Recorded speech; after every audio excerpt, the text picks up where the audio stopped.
On the night of our fifth anniversary, my father-in-law subjected me to public humiliation before 550 distinguished guests. He disparaged me as a charity case, supported by a father of no consequence. My moment of self-defense came as I ultimately exposed his extensive tax evasion, only for my husband to strike me across the face in view of the entire ballroom. I did not shed a tear. I simply wiped the blood from my lip and made a single call to the man they dismissed as a mere mechanic. "Dad," I requested, "please come and dismantle them." Before I continue sharing my story, kindly inform me of your location in the comments below. Please like and subscribe if you've ever found yourself in a situation where you had to teach arrogant individuals an unforgettable lesson. My name is Stella, and I am 33 years old. For the past 5 years, I have been married to Harrison, who holds the position of vice president at a prestigious commercial real estate firm in New York City. From an external perspective, my life appeared to be a contemporary fairy tale. I was the unassuming girl who married into a family of immense wealth, yet within the imposing oak doors of their Manhattan penthouse, I was treated as an unwanted parasite. My father-in-law, Winston, a formidable and conservative real estate magnate, demanded complete deference. He harbored a deep animosity towards me from the moment Harrison introduced me to the family. He disliked my modest attire. He disapproved of my used sedan. Most significantly, he disdained my father, Alexander, a man who found contentment in worn flannel shirts and the intricacies of repairing old truck engines. Winston perceived us as impoverished, uneducated individuals seeking a handout. They were entirely unaware that my father was, in fact, a titan of private equity on Wall Street. They did not comprehend that my father managed assets worth billions, choosing to live entirely off the grid to escape the superficiality and toxicity of high society. And they most certainly did not know that I was the sole beneficiary of a substantial trust fund. I concealed my affluence because I desired a marriage founded on genuine affection, not calculated financial gain. I sought to be valued for my intellect and character. Instead, for 5 years, I endured emotional abuse from a family of fragile narcissists who measured human worth solely by designer labels and country club memberships. Tonight marked the breaking point. We were seated at the head table in the opulent ballroom of the Ritz-Carlton. 550 of the city's most influential investors, politicians, and socialites were assembled beneath the dazzling crystal chandeliers. Waiters clad in white tuxedos meticulously poured expensive vintage champagne into our glasses. The event served as a dual celebration, commemorating both the 30th anniversary of Winston's company and my 5th wedding anniversary with Harrison. I sat in quiet contemplation, dressed in an understated black evening gown, my gaze fixed upon the impeccably folded linen napkin on my lap. The atmosphere in the room felt heavy and suffocating. My husband Harrison sat beside me, completely disregarding my presence. He was engrossed in a loud, boisterous laughter at a cruel jest made by his younger sister, Caroline. Caroline sported a diamond necklace valued higher than the annual income of most individuals. I was privy to the fact that she had acquired this necklace using company funds earmarked for employee healthcare benefits. I was aware of this because I was the one who rectified the accounting discrepancy. For the past 5 years, I had been working discreetly as a senior financial risk analyst through a third-party consulting firm. Winston and Harrison remained entirely oblivious to the fact that the exceptionally skilled analyst they had engaged to resolve their calamitous financial issues was, in reality, their much-maligned daughter-in-law. I was the one who dedicated 80-hour weeks to rectifying their illegal commercial zoning violations. I meticulously restructured their burdensome debt, enabling them to continue their extravagant lifestyle. They treated me with utter contempt at family gatherings, completely unaware that my financial strategies were the sole reason they were not currently facing federal charges for tax evasion. The faint chime of a silver spoon against a crystal flute resonated through the vast ballroom. The murmur of the affluent guests abruptly ceased. Winston stood at the podium, exuding an air of regal authority as he addressed his assembled audience. At 62 years old, he projected an aura of arrogant power. He adjusted his expensive silk tie and leaned into the microphone.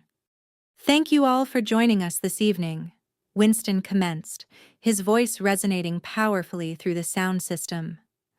"Tonight, we honor the unparalleled success of our real estate enterprise, but we also celebrate my son, Harrison. 5 years ago, Harrison performed an extraordinary act of charity." My stomach clenched into a painful knot. I understood his intention precisely. Winston directed his gaze towards me, a cruel, mocking smirk playing on his lips. "Harrison married Stella," Winston continued, his tone laden with venomous condescension. "A young woman burdened by overwhelming student loan debt, a woman raised by a humble mechanic whose days are likely spent covered in inexpensive motor oil. Harrison ushered her into our world of opulence. He provided her with a lavish existence she could scarcely have envisioned in her wildest dreams. Let us offer a round of applause for my son's remarkable benevolence towards the less fortunate." A wave of polite yet cutting laughter swept through the ballroom. Caroline emitted a sharp, piercing titter from her position across the table. Harrison puffed out his chest, beaming with pride as though he had just rescued a stray animal. He did not glance in my direction. He did not defend his wife. He simply basked in the toxic adulation. I remained motionless in my seat. The humiliation burned on my cheeks, but the rage simmering within my chest was infinitely more potent. I surveyed the room, observing the hundreds of affluent faces regarding me with a mixture of pity and amusement. I recalled the late nights I had spent weeping in our bathroom while Harrison belittled my career. I remembered the panic attacks I endured as I painstakingly untangled Winston's fraudulent ledgers solely to maintain the solvency of the family business. I had sacrificed my own peace to protect individuals who perceived me as nothing more than a source of ridicule. Winston raised his champagne glass high into the air. "To our impeccable business acumen," he declared loudly, "to the unassailable legacy of our family name." That was the precise moment the subservient, accommodating wife ceased to exist. That was the moment I resolved to dismantle their fabricated empire. I pushed my chair back. The heavy wooden legs scraped loudly across the polished marble floor. The sound cut sharply through the polite applause. I rose slowly and retrieved my champagne glass. Every single eye in the room fixed upon me. Beneath the table, Harrison seized my wrist. His fingers dug painfully into my skin.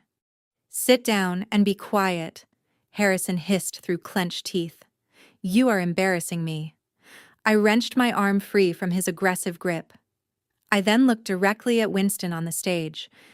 My voice was measured, exceptionally clear, and utterly devoid of fear. It carried perfectly across the silent ballroom. "Impeccable business acumen, Winston?" I inquired brightly. Winston's confident smile evaporated instantaneously, his face contorting into a dangerously flushed crimson. "What are you doing?" he demanded into the microphone, his voice a harsh bark.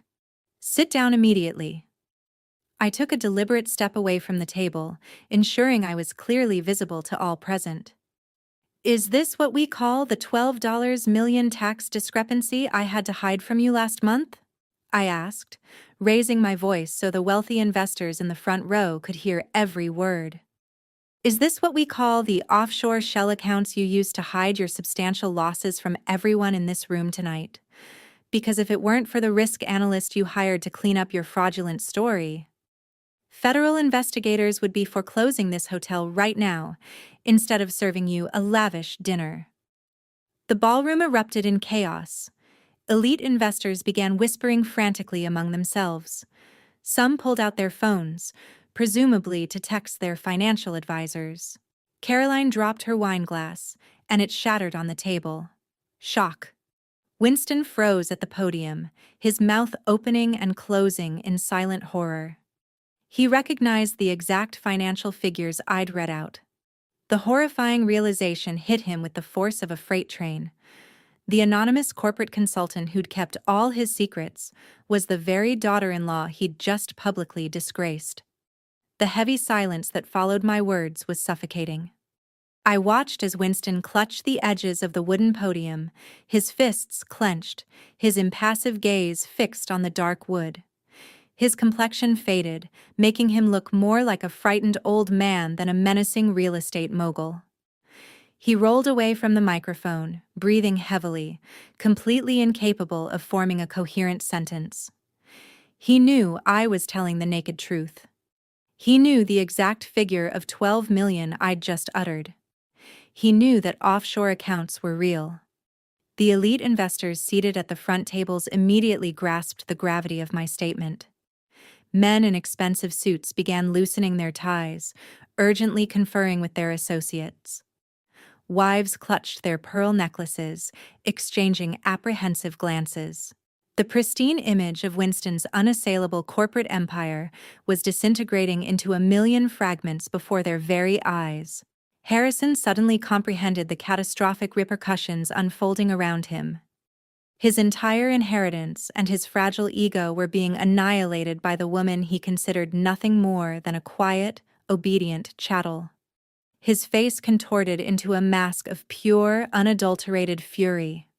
He shoved his chair back with such violent force that it crashed onto the marble floor. He stormed away from the head table, his heavy footsteps echoing through the cavernous ballroom. He marched directly towards me, his fists clenched at his sides. I held my ground, my head held high, refusing to cede.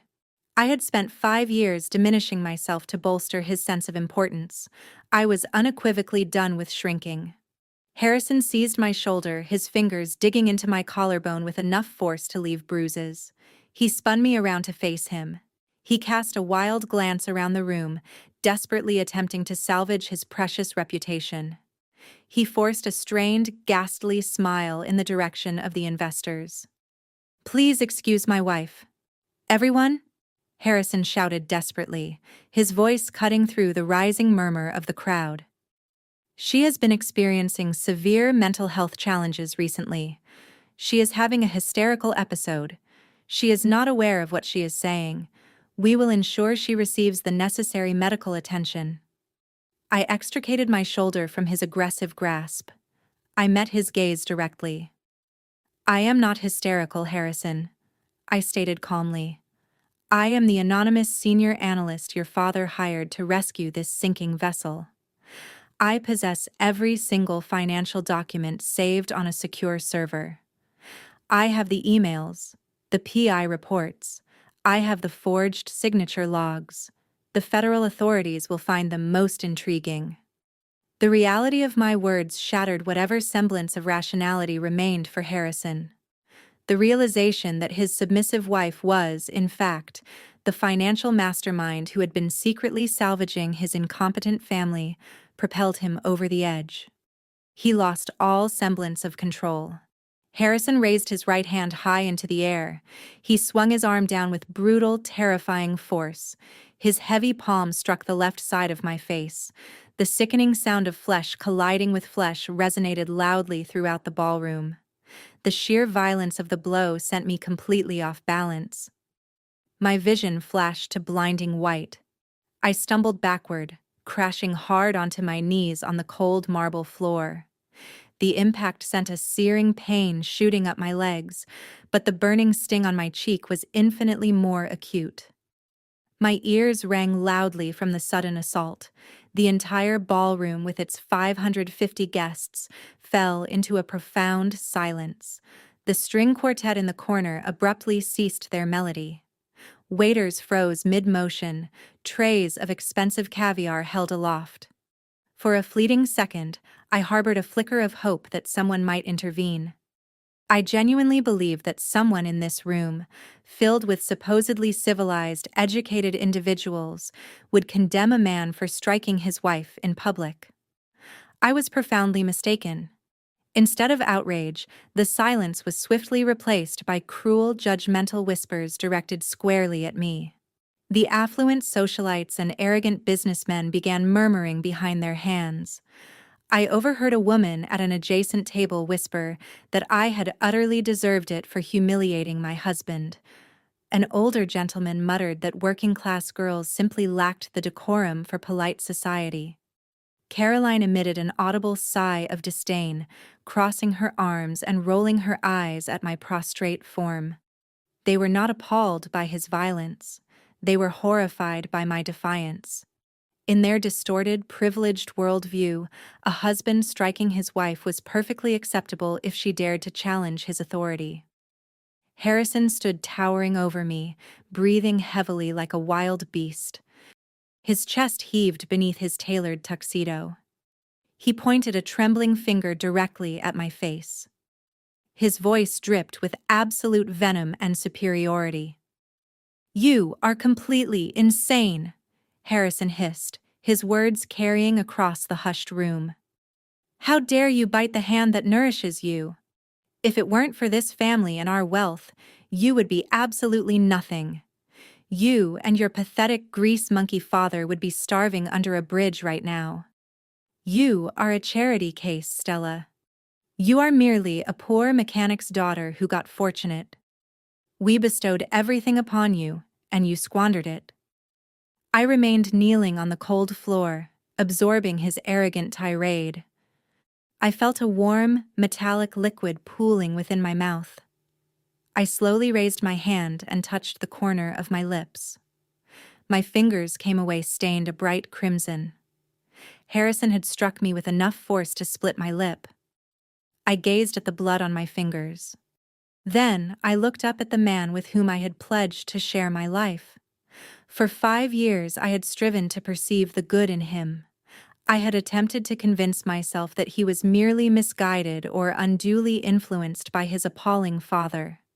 But witnessing him stand there, reveling in his own cruel violence, I felt absolutely nothing for him any longer. The love had entirely vanished. The obligation had dissipated. I did not shed a single tear. I did not implore his forgiveness. I wiped the blood from my mouth with the back of my hand. I stood up slowly, deliberately taking my time. I smoothed the fabric of my black evening gown. I raised my chin and met his gaze. My eyes were vacant and cold. I looked at Harrison not as my husband, but as a corpse. I regarded him as an insect poised to be crushed beneath a heavy boot. The arrogant smirk on his face faltered slightly as he perceived the absolute absence of fear in my expression. I reached into my small evening clutch. I bypassed the tissues and the lipstick. I retrieved my phone. It was time to introduce Harrison and his miserable family to the mechanic they so profoundly disdained. It was time to demonstrate precisely what transpires when you strike the sole heir of a Wall Street titan. I unlocked my phone screen and tapped the only contact I required at this moment. The name Dad glowed brightly against the harsh, sophisticated lighting of the grand ballroom. I raised the phone to my ear.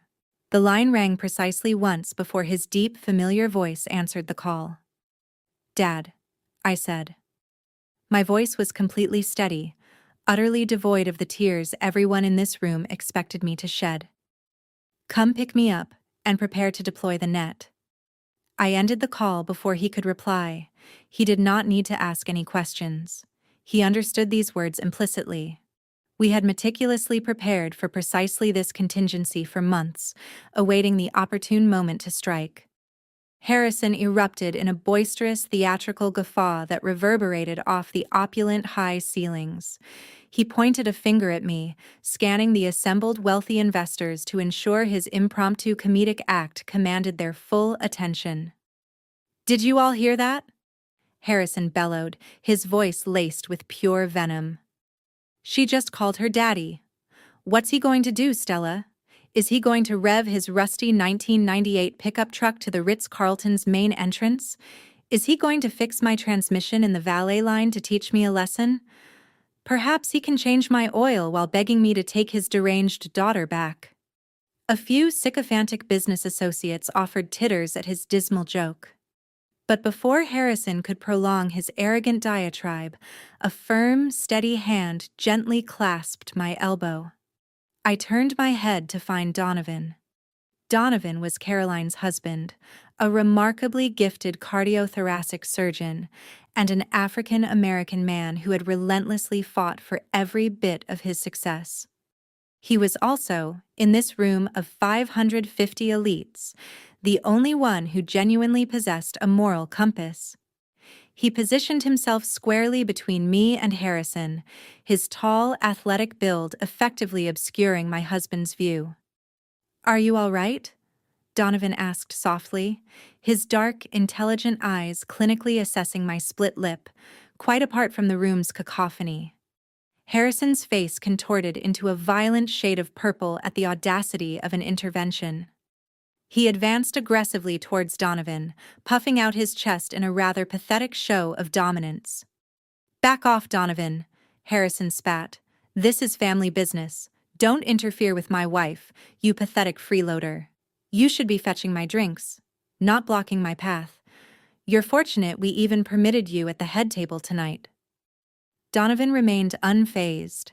He stood perfectly still, towering over Harrison with an air of effortless, intimidating authority. The smug smirk vanished from Harrison's face as Donovan took a slow, deliberate step forward, forcing my husband to take an awkward step back. The racial and class prejudices this family harbored towards Donovan were an open secret. They displayed him publicly to project a progressive image, yet privately mocked his working-class Detroit origins. They resented him intensely. He was black, self-made, and infinitely more successful than they could ever hope to be, without relying on their father's fortune. "Freeloader," Donovan echoed. His voice dropped to a dangerous low, yet carried a razor's edge that cut through the ballroom's heavy tension. "Let's get one thing unequivocally straight, Harrison. The only reason your sister can afford to flaunt that diamond necklace tonight is because I work 60-hour shifts in the operating room," Donovan declared, his words resonating with absolute clarity. "My surgeon's salary pays the mortgage on that sprawling mansion she pretends she purchased. My money covers her luxury car leases and her daily designer shopping sprees, as her precious trust fund evaporated 3 years ago. Never speak to me of freeloading when your entire family subsists on my hard work and Stella's financial acumen. Now, get out of my way before I forget my medical oath and break your jaw." The entire ballroom collectively gasped. Caroline buried her face in her hands, utterly mortified as the reality of her financial dependence was exposed to the city's most voracious gossips. Winston looked as though he might collapse on stage. Donovan understood my pain implicitly, having endured it daily within their toxic familial environment. He knew precisely the sting of being exploited and discarded by these narcissistic entities. I met Donovan's gaze and offered a slow, genuine nod of profound gratitude. "Thank you, Donovan," I murmured. "But I can walk out of here on my own. Take care of yourself. Don't let them drag you down with them." I turned my back on Harrison.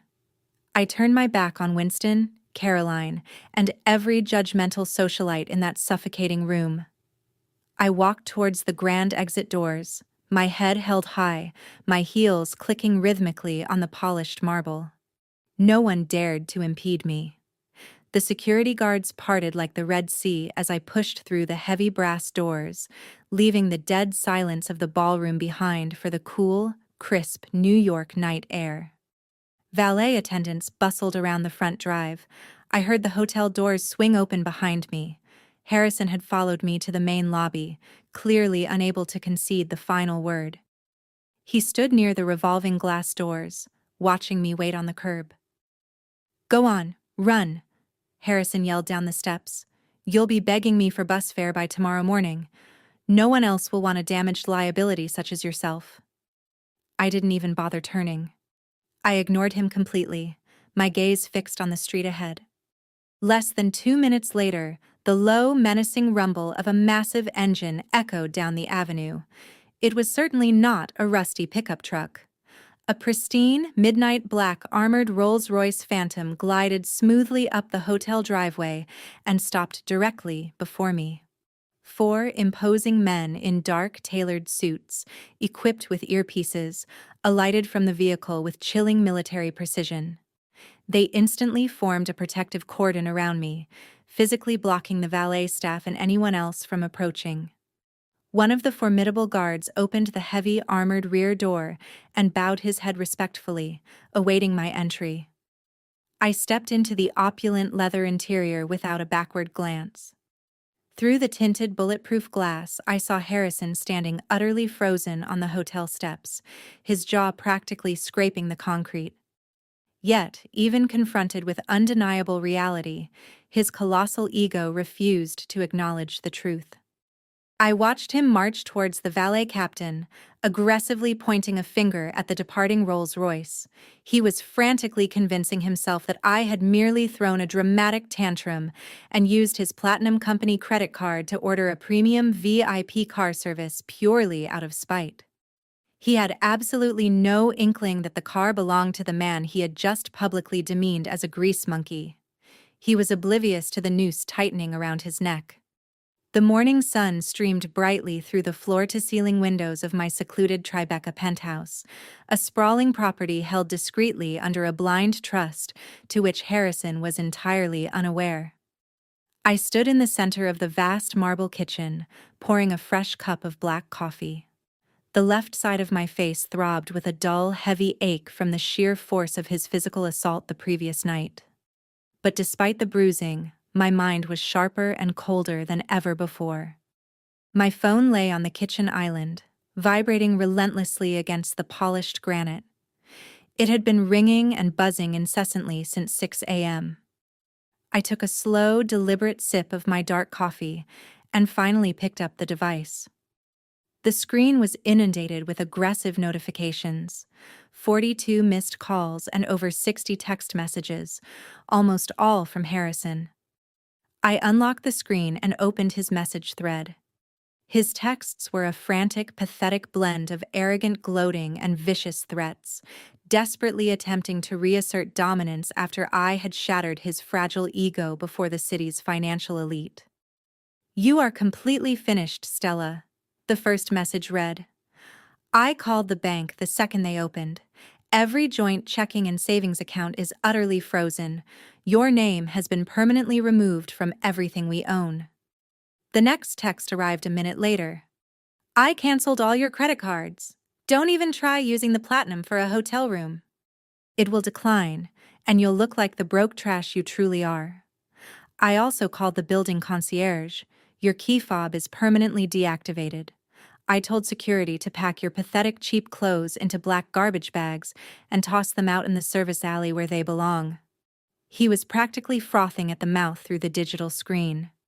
"You thought you could humiliate my father and get away with it? You have absolutely nothing without my last name. Good luck surviving on the streets. You better start looking for a waitressing job today because you're getting nothing from me." Before I could even process his pathetic attempts at financial intimidation, a new message popped up. This one was from Caroline. Clearly briefed by her brother, she eagerly joined the firing squad. "Hope you kept your old mop and bucket," Caroline texted, her words dripping with typical suburban elitism. "It's time for you to go back to scrubbing toilets to pay off those massive student loans you dragged into this family. Don't even dream of getting a single cent from our family fortune in the divorce. We're going to bury you in expensive legal fees until you're totally bankrupt. You're dead to us, you pathetic gold digger." I read her message twice and let out a soft, genuine laugh. The sheer, unadulterated delusion of this family was almost a masterpiece of human ignorance. So deeply entrenched in their perceived superiority, they couldn't see the massive tidal wave bearing down on them. Caroline believed I was a desperate gold digger trying to pilfer her father's wealth. She remained unaware that her esteemed father was currently submerged in $300 million of highly volatile debt. She was also oblivious to the fact that the crippling student loans they so frequently derided me for were entirely fabricated. 5 years prior, upon meeting Harrison, I sought to ascertain whether his affections were rooted in my character or if he was merely another Wall Street predator aiming to merge assets with a wealthy heiress. I concocted a false persona, presenting myself as a middle-class young woman burdened by substantial college debt. While he decisively failed this character assessment, I was young and foolishly in love, choosing to overlook the significant, glaring red flags in my desperate yearning to build a normal, happy life away from my father's overwhelming corporate influence. Now, their frantic efforts to safeguard their crumbling real estate empire from my supposed avarice were the most amusing spectacle I had ever witnessed. Harrison genuinely believed he was rendering me destitute by freezing a joint account holding a mere $200,000. He thought he was stripping me of my power by canceling a credit card. I deliberately set my coffee mug down on the kitchen island. I accessed my phone's keyboard.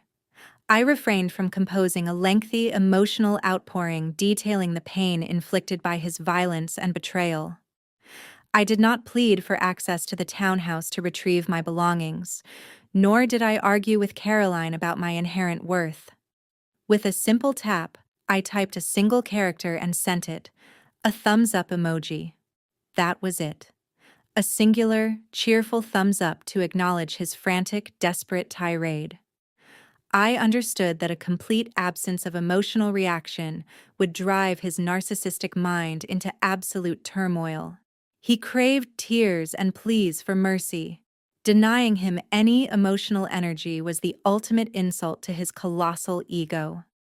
I tossed the phone onto the sofa and proceeded down the wide hallway towards the master bedroom.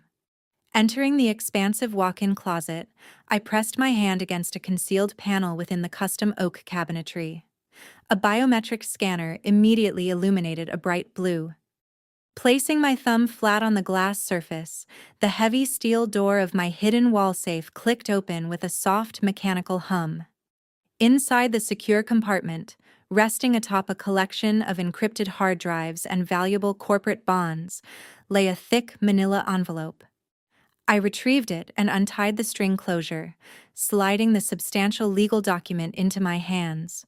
The pristine white pages were tightly bound by a dark blue spine, originating from one of Manhattan's most formidable family law firms. It was the prenuptial agreement. 5 years ago, Winston had practically thrust this very document at me across his imposing mahogany desk, threatening to call off the wedding and disown Harrison entirely should I refuse immediate signing. Winston harbored a deep-seated fear that a girl of modest means like myself would eventually divorce his son and claim half of his precious real estate company. He insisted upon the most ironclad restrictive prenuptial agreement legally permissible in New York State. The terms were starkly simple. What is yours, and what is mine is mine. This mandated a total and complete separation of all assets acquired prior to the marriage, with no spousal support under any circumstances. In the event of a divorce, each party would depart with precisely what they had brought into the union. Harrison had signed it with a smug grin, convinced he was brilliantly safeguarding his millions from a penniless bride. I ran my fingers over Winston's aggressive, sprawling signature at the bottom of the final page, smiling as I felt the deep indentation of the ink on the paper. Winston believed he had constructed an impenetrable fortress to keep me out. He failed to realize he had, in fact, handed me a flawless, impenetrable shield to protect my own $2 billion trust fund from his greedy, incompetent son. They desired me to leave with precisely what I had entered this marriage with. I was more than content to oblige. The elevator doors opened silently, revealing the top floor of Manhattan's most formidable family law firm. The air here carried the scent of polished mahogany and quiet, absolute power. I proceeded past the reception desk, where the assistant promptly stood to escort me into the corner office. Bradley was already awaiting me. He was the archetypal legal shark, commanding $1,000 an hour and boasting an undefeated case record. He represented billionaires, tech moguls, and old money dynasties. Today, he was representing me against the very family that perceived me as completely destitute. I settled into the leather chair opposite his massive desk, placing the thick manila envelope containing the prenuptial agreement onto the glass surface. Bradley did not reach for it immediately. Instead, he turned his computer monitor towards me, a distinctly amused expression on his sharp features. "You have a very vocal husband," Bradley stated, adjusting his expensive silver-framed glasses. "He's been flooding our firm's general inbox with emails all morning. It appears he's hired a budget attorney to draft a demand letter, insisting on a full forensic audit of your non-existent bank accounts and demanding immediate division of what he terms marital assets." Bradley proceeded to read the email aloud. The aggressive, desperate tone of Harrison's words echoed through the spacious office. Harrison alleged that I had maliciously manipulated his family, demanding I surrender half of any savings I had purportedly scraped together during our 5-year marriage. He even threatened legal action for emotional distress and to publicly ruin my professional reputation if I did not sign a completely one-sided divorce settlement by week's end. Upon finishing the pathetic list of demands, Bradley threw his head back and erupted in genuine, disbelieving laughter. It was a rich, booming sound. I joined him, a cold smile spreading across my face. The sheer audacity of Harrison demanding money from me while his own company was drowning in $300 million of toxic debt was the greatest comedy I had ever witnessed. "Let him dream," Bradley chuckled, wiping a tear of amusement from his eye. "Let him hire every budget lawyer in the city, because the document you just placed on my desk is the most beautiful piece of legal self-sabotage I have encountered in my 30 years of practice." Bradley picked up the prenuptial agreement and flipped to the final pages. We had meticulously reviewed this document before my marriage to Harrison. 5 years prior, Winston had cornered me in his stifling home office, slamming this exact contract onto the table and demanding my signature. Winston, terrified that a mechanic's daughter would abscond with his precious real estate empire, had paid his lawyers a fortune to draft the most restrictive possible terms in New York State. The clauses were brutal and unforgiving. The agreement stipulated that all assets acquired prior to the marriage remained the sole and exclusive property of the original owner, explicitly waived any right to spousal support, alimony, or asset division, regardless of the marriage's duration, and dictated that in the event of divorce, neither party could touch a single penny of the other's wealth. What is yours, and what is mine is mine. Total, absolute financial separation. Winston had compelled me to sign it with a triumphant sneer, convinced he was brilliantly shielding his family from a greedy gold digger. He had no idea he was actually constructing an impenetrable fortress around my own wealth. Harrison and Winston knew my father only as a working-class mechanic. They remained unaware that my late mother was the heiress to a vast shipping and logistics empire. Upon her passing, she bequeathed everything to me in an ironclad trust fund. I had access to a fortune currently valued at $2 billion. I deliberately concealed this wealth, desiring to be loved for myself, not my possessions, and to forge a normal life free from the toxic superficiality that had fractured so many wealthy families. By forcing me to sign that predatory prenuptial agreement, Winston had legally barred his own son from accessing even a single cent of my $2 billion inheritance. Had we married without such a contract, Harrison might have had legitimate grounds to claim the marital appreciation of my assets, potentially subjecting me to years of agonizing litigation. However, Winston's excessive greed and prejudice had, ironically, provided me with complete protection. The very weapon they intended to use to cast me out onto the streets was now the precise instrument safeguarding my vast fortune from their greedy, desperate clutches. "I want you to draft the countersuit today, Bradley," I instructed, leaning back in my chair. "Do not request a single penny from him. I want the divorce finalized precisely as the prenuptial agreement dictates. Harrison leaves with his assets, and I leave with mine." Bradley's response was a predatory grin that promised utter devastation.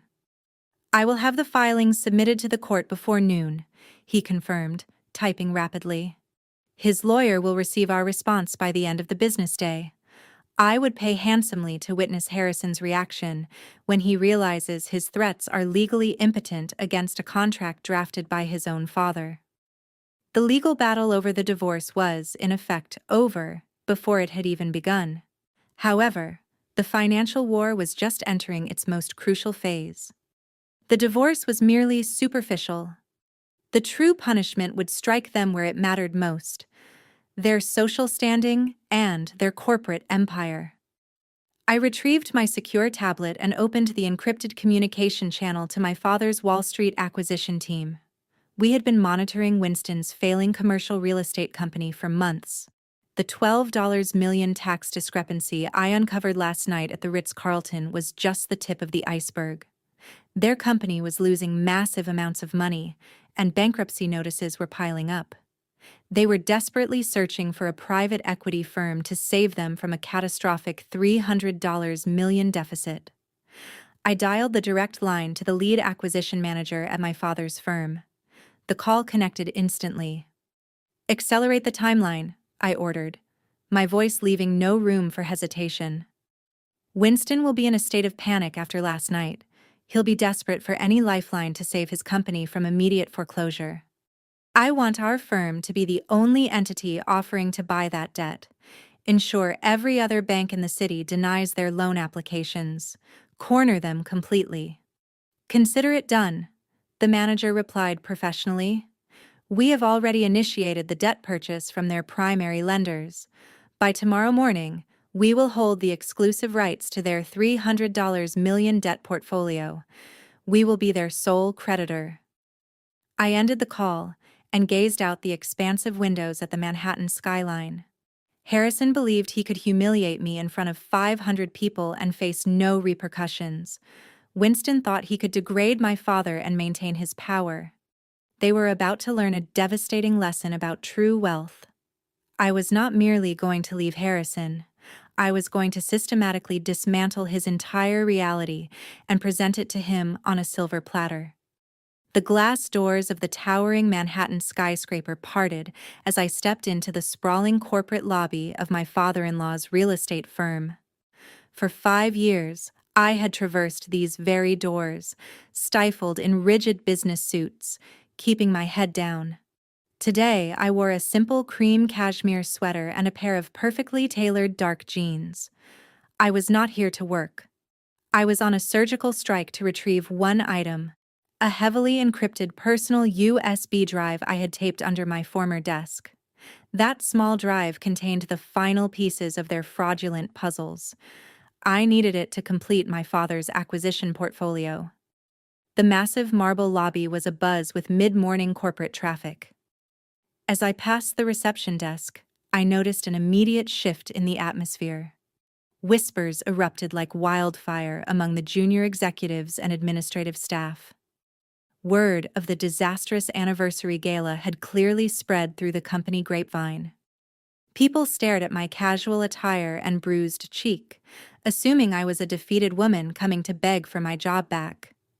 I ignored their stares, my eyes fixed on the executive elevator bank.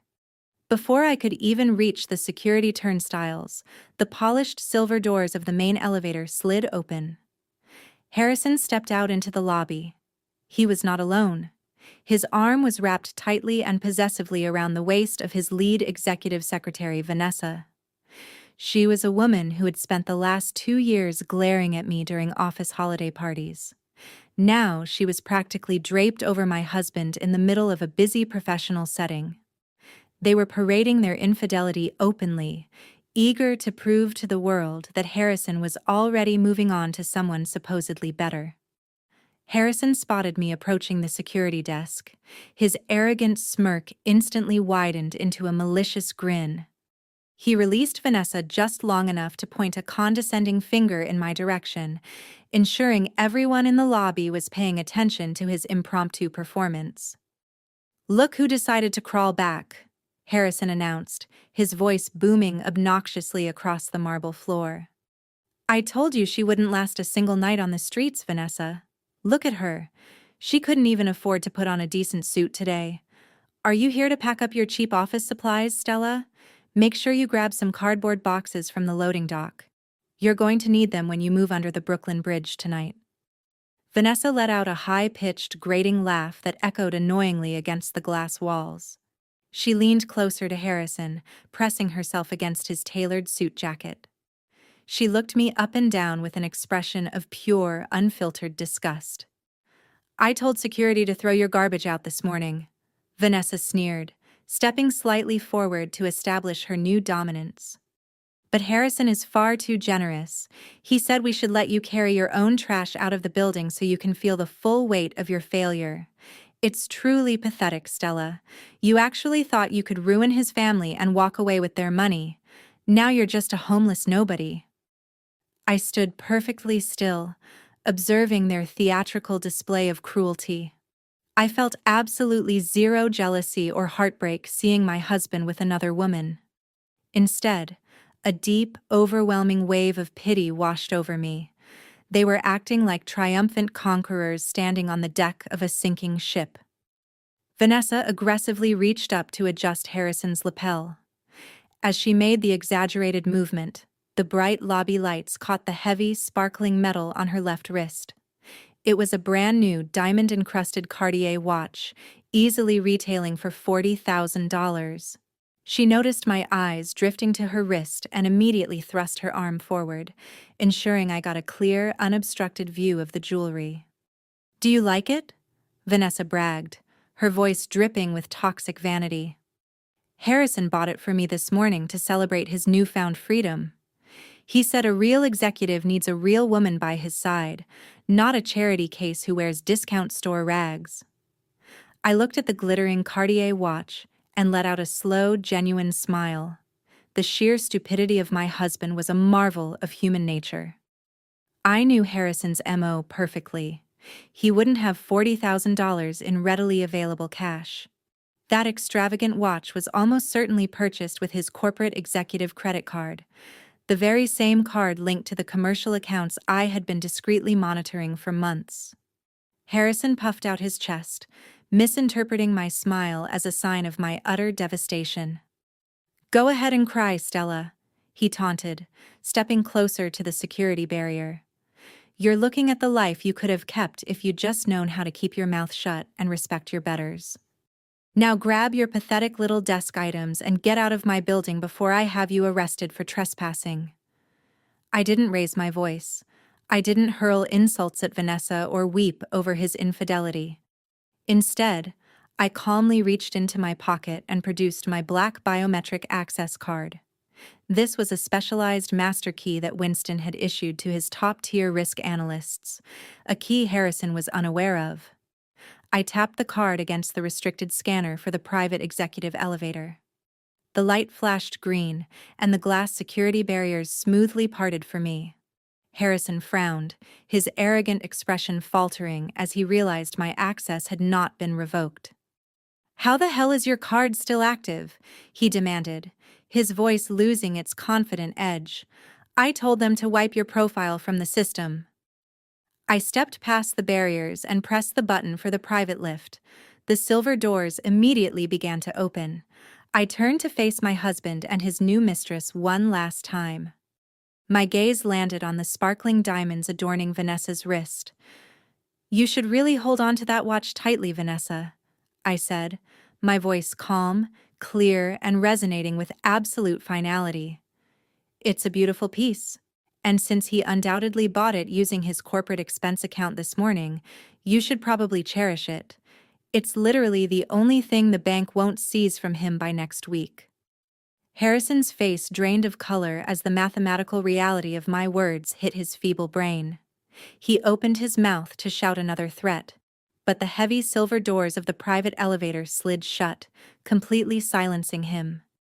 Inside the quiet hum of the ascending lift, I headed directly for my desk to retrieve the final nail in their corporate coffin. I stepped off the private elevator and walked briskly down the silent executive corridor. No one dared to stop me or even make eye contact.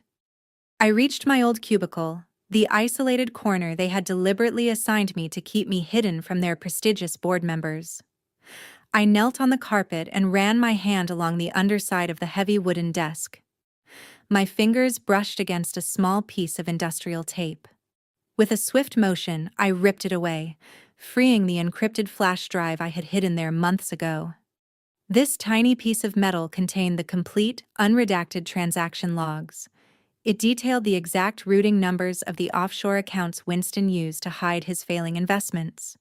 It proved every instance of corporate fraud Harrison had committed to fund his lavish lifestyle and his mistresses. I dropped the drive into my coat pocket. My mission in this toxic building was officially complete. I didn't use the main lobby exit. I had no interest in seeing Harrison or his new mistress again today. Instead, I used my master key card to access the secure maintenance corridor. This concrete hallway connected directly to the adjacent commercial high-rise, a massive tower owned by my family's trust, a fact Winston would have wept to discover. I took the designated freight elevator straight to the rooftop. The biting winter wind whipped my hair violently around my face as the heavy steel doors slid open. A sleek, matte black helicopter sat idling on the private helipad, its massive rotors slicing loudly through the cold morning air. The pilot gave me a sharp, professional nod as I climbed inside and strapped myself securely into the leather seat. Within seconds, we lifted off, leaving the pathetic, crumbling empire of my husband far below in the concrete canyon.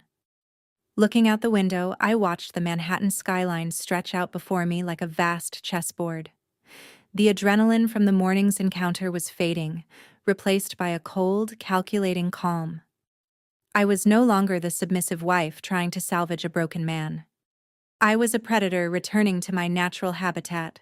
We were flying straight toward the financial heart of the world, Wall Street. The helicopter banked sharply to the right and descended toward a monolithic glass skyscraper that dominated the southern tip of the island.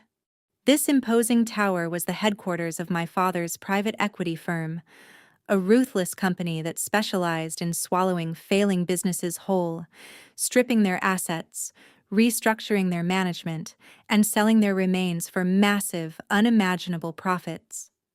The helicopter's landing skids touched down smoothly on the rooftop. Two armed security contractors immediately stepped forward to escort me from the helipad to the private executive elevator. The doors slid shut, and we dropped rapidly to the penthouse level. I walked into the sprawling executive suite. The entire far wall was constructed of floor-to-ceiling glass, offering a breathtaking, unobstructed view of the Statue of Liberty and the harbor. Seated behind an imposing desk, carved from a single solid slab of petrified wood, was my father, Alexander. Had Harrison or Winston walked into this room right now, their fragile minds would have completely short-circuited. My father was widely recognized as the most feared and ruthless titan in the private equity sector. He controlled hundreds of billions of dollars in global assets. He had the power to bankrupt entire countries if he desired. Yet, at this moment, he was wearing faded gray sweatpants, a worn-out plaid flannel shirt, and scuffed brown work boots. He was happily eating a greasy double cheeseburger from a local street vendor, a stack of heavily redacted corporate takeover files sitting casually next to his fast food wrapper. This was the exact same attire he had worn when he helped me move into my first apartment 5 years ago. It was the same day Harrison and Winston first met him. Because my father had grease on his hands from checking my car engine and wore comfortable, inexpensive clothes, my arrogant in-laws had immediately labeled him a lowly mechanic. They were so blinded by their toxic classism and their desperate need to feel superior that they never bothered to run a simple background check on the man whose daughter was marrying into their family. If they had done even 5 minutes of basic financial research, they would have realized the mechanic they constantly mocked could buy their entire real estate portfolio with the loose change in his pocket. My father swallowed his bite of the burger and carefully wiped his hands on a paper napkin. He looked up at me with warm, welcoming eyes, his face breaking into a wide smile. But that warmth vanished into thin air the absolute second his gaze landed on the left side of my face. The red mark from Harrison's brutal slap had darkened and deepened into an ugly purple bruise along my cheekbone. The silence in the massive office became instantly heavy and terrifying. The air pressure in the room seemed to drop. My father didn't shout. He didn't throw things across the room or curse loudly. The most dangerous men in the world never need to raise their voices to show their lethal intent. He simply leaned back in his expensive leather chair and stared at the physical evidence of my husband's violence. I could see the precise calculations happening behind his cold, calculating eyes. He was already planning their financial execution down to the very last cent. He reached slowly into his desk drawer and pulled out a thick, heavy, confidential dossier. He tossed it onto the center of the wooden desk with a resounding thud. The bold red letters on the cover read, "Debt Acquisition Protocol." He looked at me with eyes as cold as absolute zero. "I told you not to get involved with those newly rich snobs," my father said, his voice vibrating with lethal authority. "The handprint on your face. I will make them pay with their entire empire." I pulled the encrypted flash drive from my coat pocket and placed it squarely in the center of his massive desk. "This is the kill shot," I told him. Every altered ledger, every hidden account, every desperate maneuver they made over the past 5 years is right here on this drive. Alexander wiped the last bit of grease from his hands with a cloth napkin and plugged the small metal device into his secure terminal. The massive flat-screen monitors mounted on the wall flickered to life. Rows of complex financial data illuminated the dim penthouse office, casting a cold blue light across my father's sharp features. We stood side by side, analyzing the digital autopsy of my father-in-law's legacy. It was worse than I had even fully realized while working from the inside. Winston projected an image of invincible wealth to the Manhattan elite, but the foundation of his empire was built entirely on rotting wood and toxic lies. The screen displayed a cascading waterfall of red numbers. The grand total sat at the bottom of the master spreadsheet like a ticking time bomb. $300 million. That $300 million was precisely the amount of highly leveraged bad debt hanging over their heads, poised to crush them. I pointed to a cluster of transactions routed through obscure offshore shell companies. "That's Harrison's brilliant contribution to the family business," I explained, my voice steady and clinical. While Winston was busy attending charity galas and playing golf, Harrison fancied himself a visionary developer. He poured 9 figures into commercial developments that never broke ground. Ghost projects, empty lots in prime locations where he paid a premium for building permits that had expired years ago. He handed millions to fraudulent contractors who vanished into thin air. Instead of cutting their losses, they doubled down, taking out massive high-interest loans to cover the missing capital. They tried to build a skyscraper on a swamp of terrible decisions. Alexander let out a low, harsh laugh. His eyes scanned the digital rows, processing the monumental stupidity of the men who had dared to touch his daughter. He scrolled through the list of impending maturity dates. The primary loans were structured with brutal balloon payments, and the absolute final deadline was less than 72 hours away. "Winston has been making frantic phone calls to every major bank in the city," Alexander said, leaning closer to the glowing screens. My associates told me he's practically begging on his knees for a bridge loan. He's running around Wall Street looking for a white knight, desperately needing a savior to sweep in and buy the debt to save them from immediate foreclosure. He knows that if he defaults by Friday, the banks will seize everything: the corporate headquarters, the residential properties, his personal penthouse. All of it will be auctioned off to the highest bidder to satisfy the creditors. Winston has been making frantic phone calls to every major bank in the city, Alexander said, leaning closer to the glowing screens. My associates told me he's practically begging on his knees for a bridge loan. He's running around Wall Street looking for a white knight, desperately needing a savior to sweep in and buy the debt to save them from immediate foreclosure. He knows that if he defaults by Friday, the banks will seize everything: the corporate headquarters, the residential properties, his personal penthouse. All of it will be auctioned off to the highest bidder to satisfy the creditors. I crossed my arms and stared at the staggering financial disaster unfolding on the monitors. Winston was absolutely desperate. He was hosting that ridiculous anniversary gala not just to stroke his own ego, but to project an illusion of stability to potential investors. He needed the financial world to believe his company was thriving so he could secure a massive bailout. He was completely unaware that the only entity capable of swallowing a $300 million toxic debt portfolio was sitting right here in this room. Alexander turned his heavy leather chair to face me. His eyes were sharp and predatory, glowing with the thrill of the hunt. "The banks holding these notes are terrified," he said. "They know Winston is bleeding out. They want to offload this toxic debt before it destroys their own quarterly reports. If we move right now, we can buy these loans for pennies on the dollar. They will practically hand us the paperwork just to wash their hands of the mess and avoid the public relations nightmare of a high-profile default." I looked at the damning numbers flashing on the screen. I pictured Harrison slapping me across the face in front of 500 people. I pictured him standing in the lobby with his mistress, sneering at me and telling me to go sleep under a bridge. I pictured Winston standing on that stage, calling my father a worthless grease monkey and reducing my entire existence to a pathetic charity case. They had built their entire identity on the illusion of supreme power. It was time to show them what real power actually looked like. "Do it," I commanded without a single ounce of hesitation.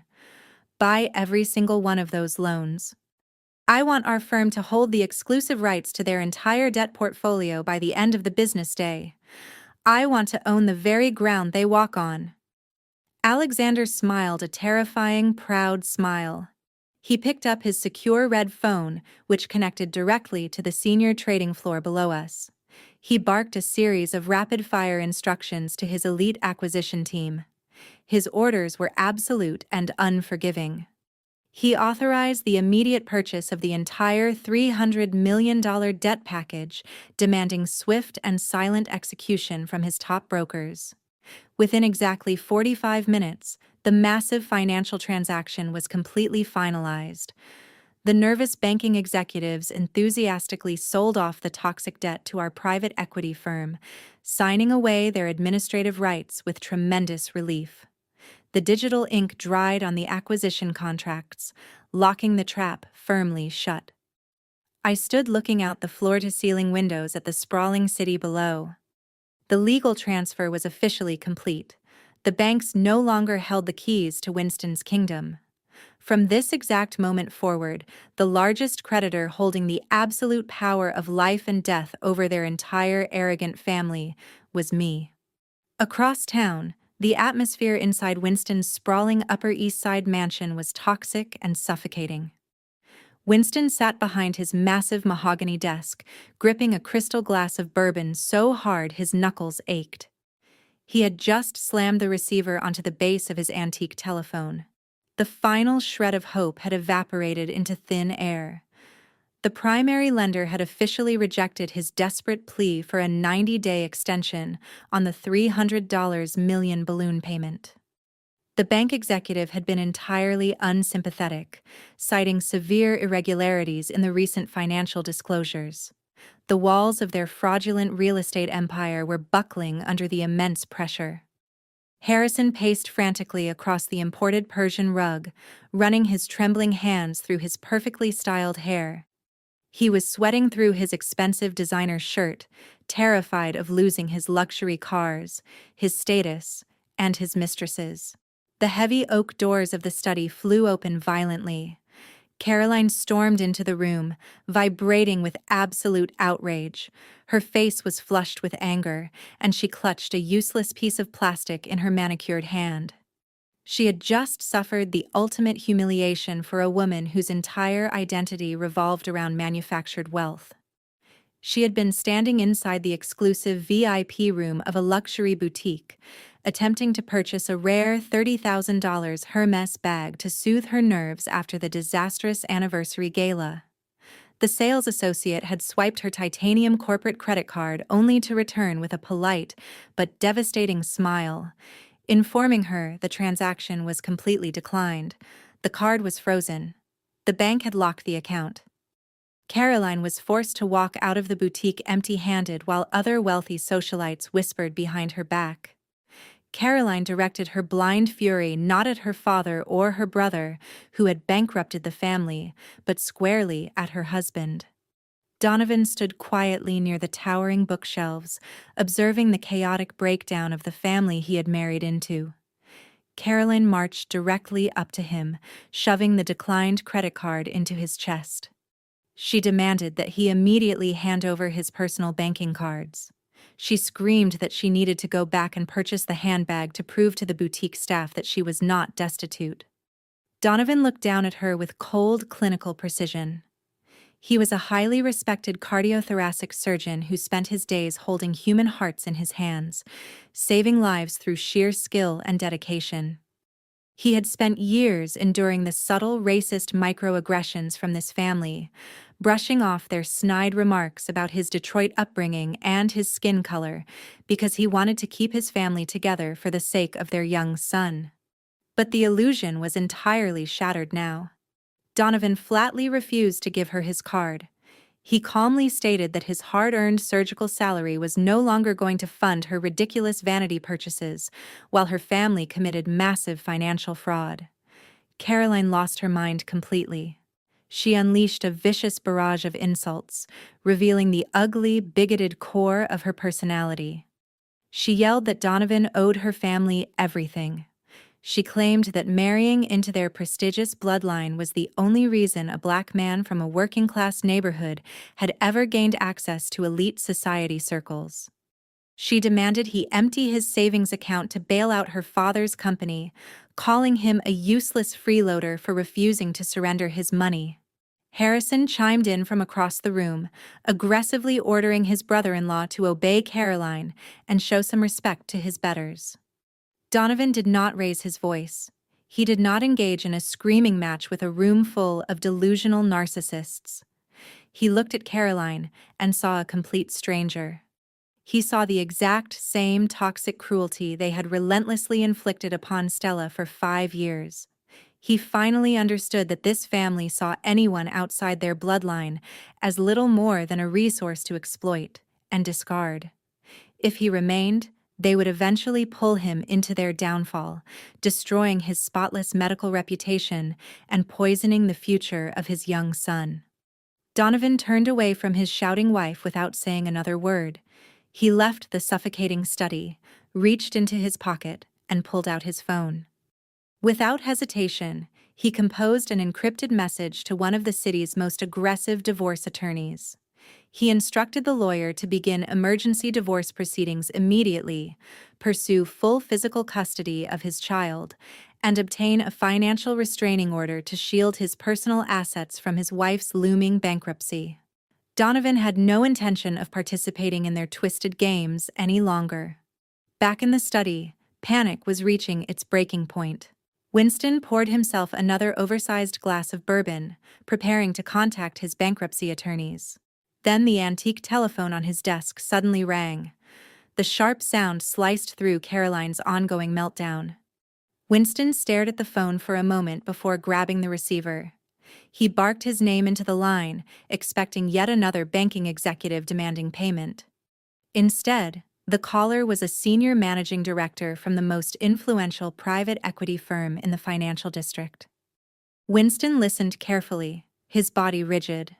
As the conversation continued, the deep lines of stress on his forehead slowly began to fade. Color returned to his pale face. The hopeless despair in his eyes was replaced by pure exhilaration. The managing director informed him that their fund had purchased the entirety of his $300 million debt portfolio from the banks.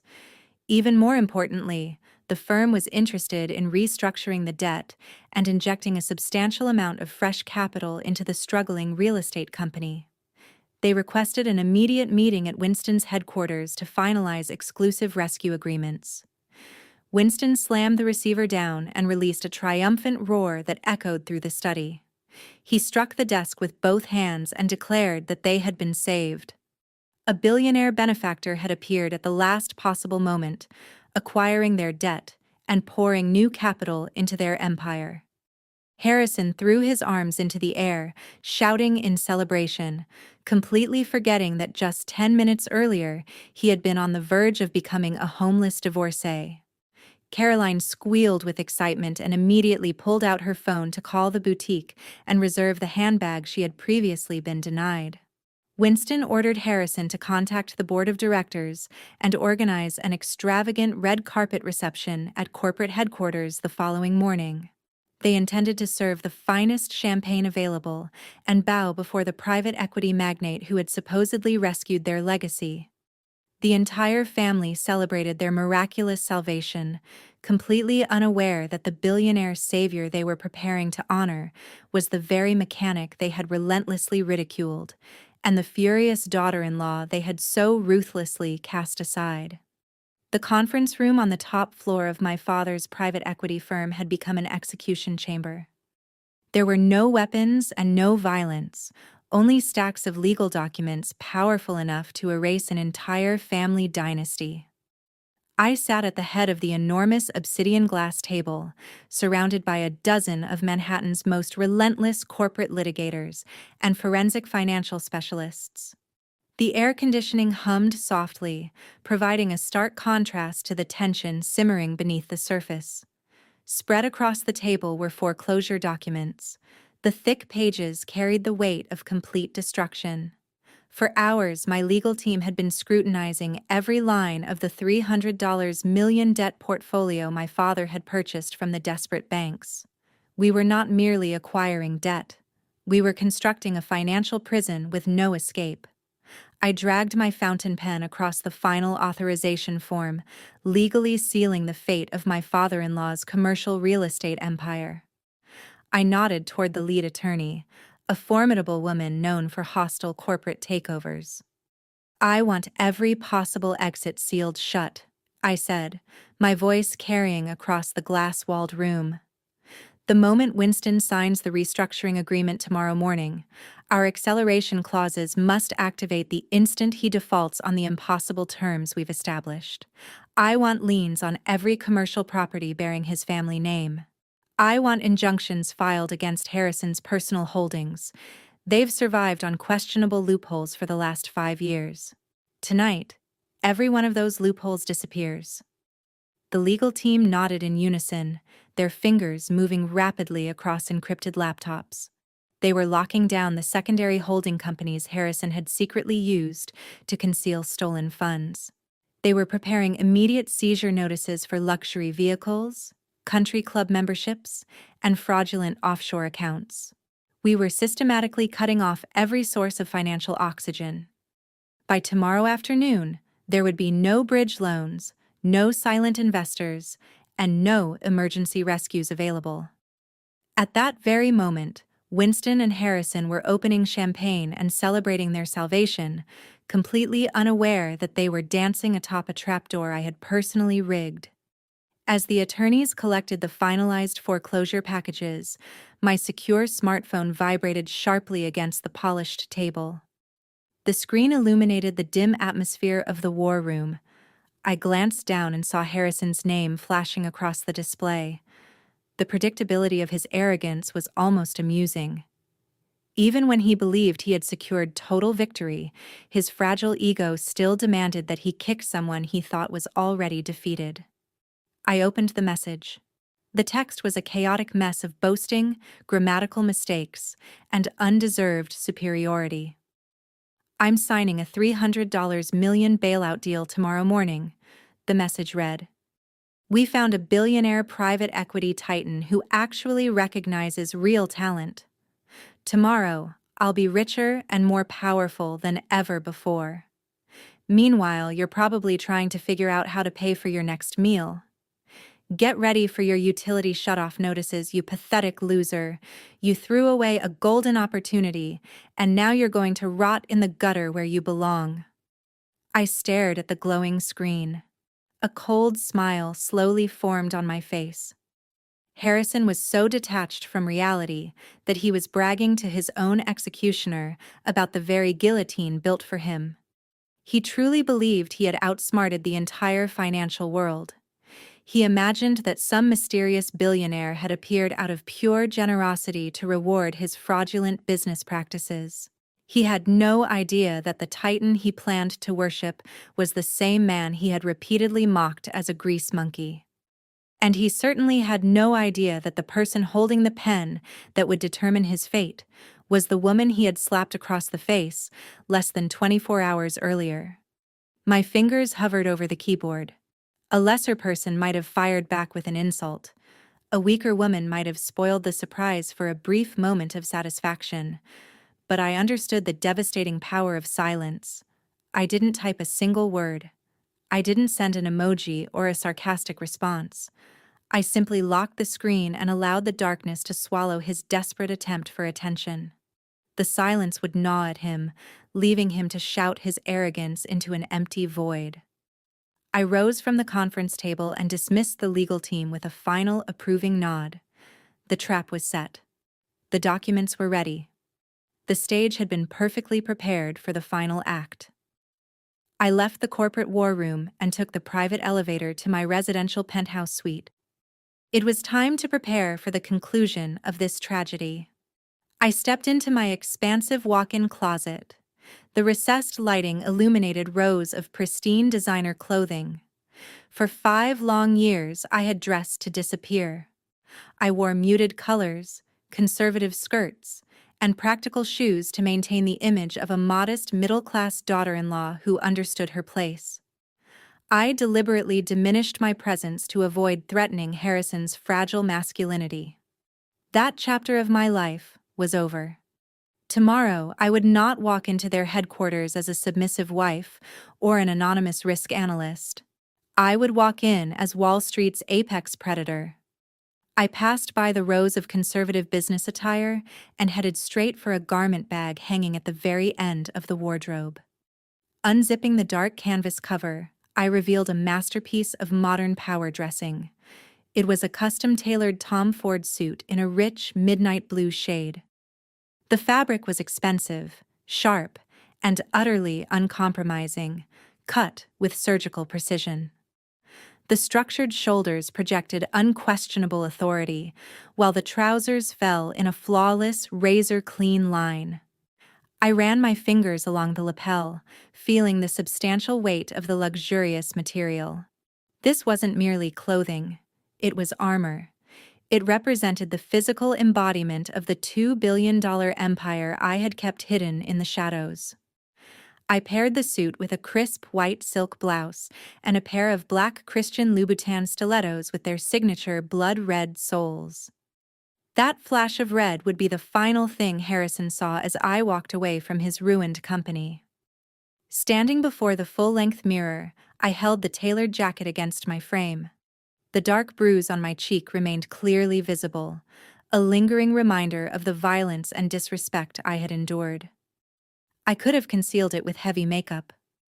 Instead, I chose not to. I wanted them to see it. I wanted Winston and Harrison to look directly at the evidence of their arrogance, while I systematically stripped away everything they valued.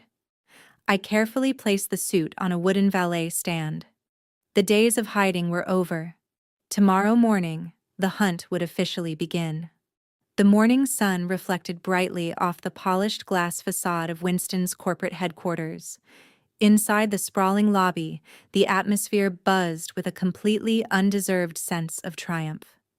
A red velvet carpet stretched across the imported Italian marble floors, running from the revolving doors all the way to the private executive elevators. The entire board of directors had been called in for an emergency morning reception. Groups of wealthy, aging executives stood together nervously, holding crystal flutes filled with vintage champagne at 10 o'clock in the morning. They were exhausted after weeks of dodging bankruptcy rumors. Today, however, they had been instructed to celebrate. At the center of the room stood Harrison, basking in the attention of the board members. He wore a flawless charcoal gray bespoke suit paired with a silk tie that practically radiated new money arrogance. A glass of champagne rested in one hand, while the other gestured dramatically as he spun an elaborate fantasy. He confidently took full credit for the miraculous financial rescue. Looking anxious investors directly in the eye, he lied effortlessly about his brilliant negotiating abilities. "I knew exactly how to play this market," Harrison boasted, his voice carrying across the lobby. "While everyone else was panicking over market volatility, I was working behind the scenes. I connected with an exclusive private equity fund. These billionaires don't hand out $300 million to just anyone. They look for visionary leadership. They recognized that my recent commercial developments were simply ahead of their time." He took a sip of champagne before continuing. "The managing director practically begged me to allow them to purchase our debt and invest in my projects. We're not just surviving today, gentlemen. We're expanding." The board members eagerly nodded along, accepting every ridiculous lie because they were far too relieved to challenge the source of their sudden salvation. They patted him on the back and praised his supposed financial brilliance. Harrison absorbed the admiration greedily, completely oblivious to the fact that his so-called visionary projects were the primary reason the company had been staring into the abyss only hours earlier. Standing beside him was Caroline. She wore a bright designer dress and a smile so artificial it looked painful. She practically vibrated with excitement, conveniently forgetting the humiliation she had experienced at the boutique the previous day. Her only objective that morning was to flatter her father and brother enough to have her frozen accounts restored so she could immediately return to the luxury shopping district. "You're an absolute genius, Harrison," Caroline gushed loudly, ensuring Winston could hear every word. "I told Donovan this morning that my brother was going to save the family legacy all by himself.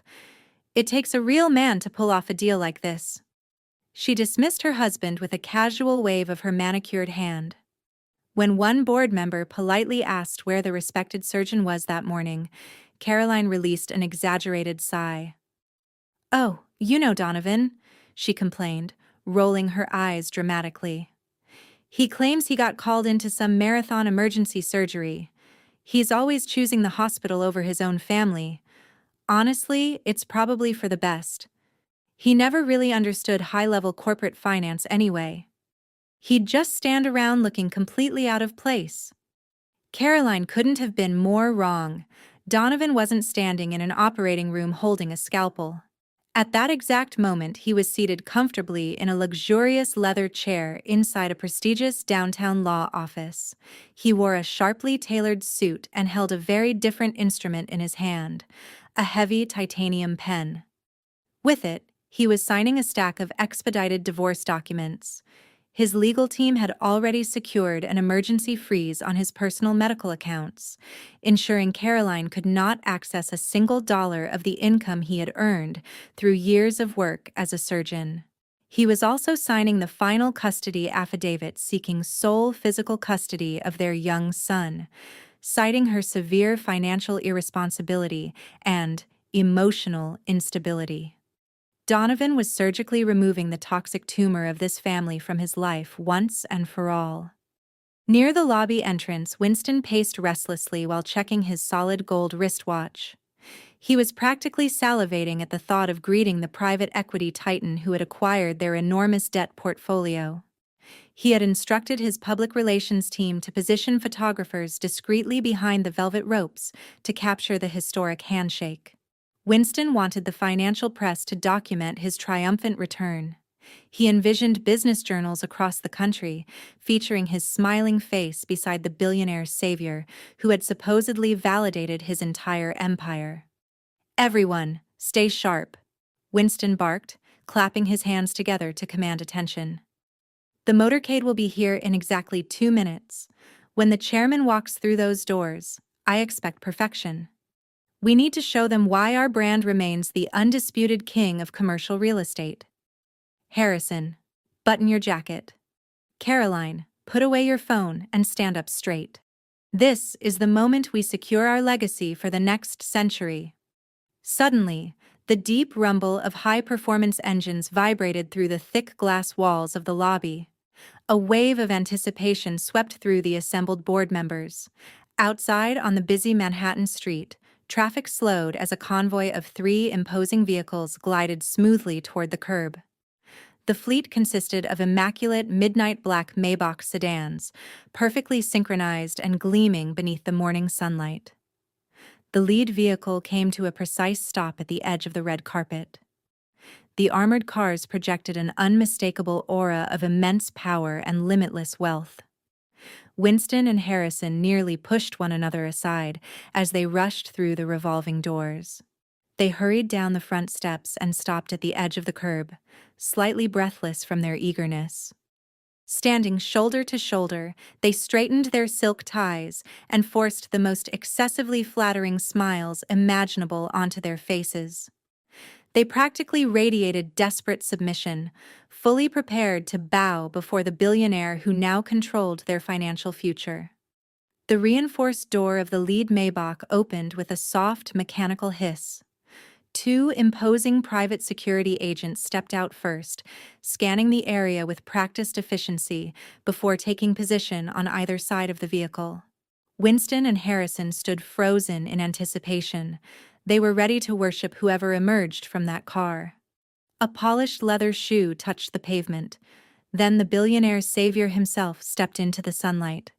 Alexander emerged from the vehicle, and the sheer force of his presence seemed to silence the noise of the busy Manhattan street around him. He was the embodiment of elite corporate power. Gone were the grease-stained flannel shirts and worn work boots from 5 years earlier. In their place was a perfectly tailored charcoal Armani suit that fit his broad frame flawlessly. A crisp white dress shirt contrasted sharply against a midnight blue silk tie. A platinum Patek Philippe watch gleamed subtly on his wrist, a quiet symbol of wealth, far beyond anything they had imagined. His silver hair was impeccably groomed, and his posture carried the unmistakable authority of a man forged in the brutal world of high finance. Winston practically shoved his own son aside to greet him first. Extending both hands, he lowered his head in a display of complete submission. "Welcome to our headquarters," Winston said enthusiastically, his voice trembling with eagerness. "I am Winston, founder of this company, and this is my son Harrison. We are deeply honored by your presence today.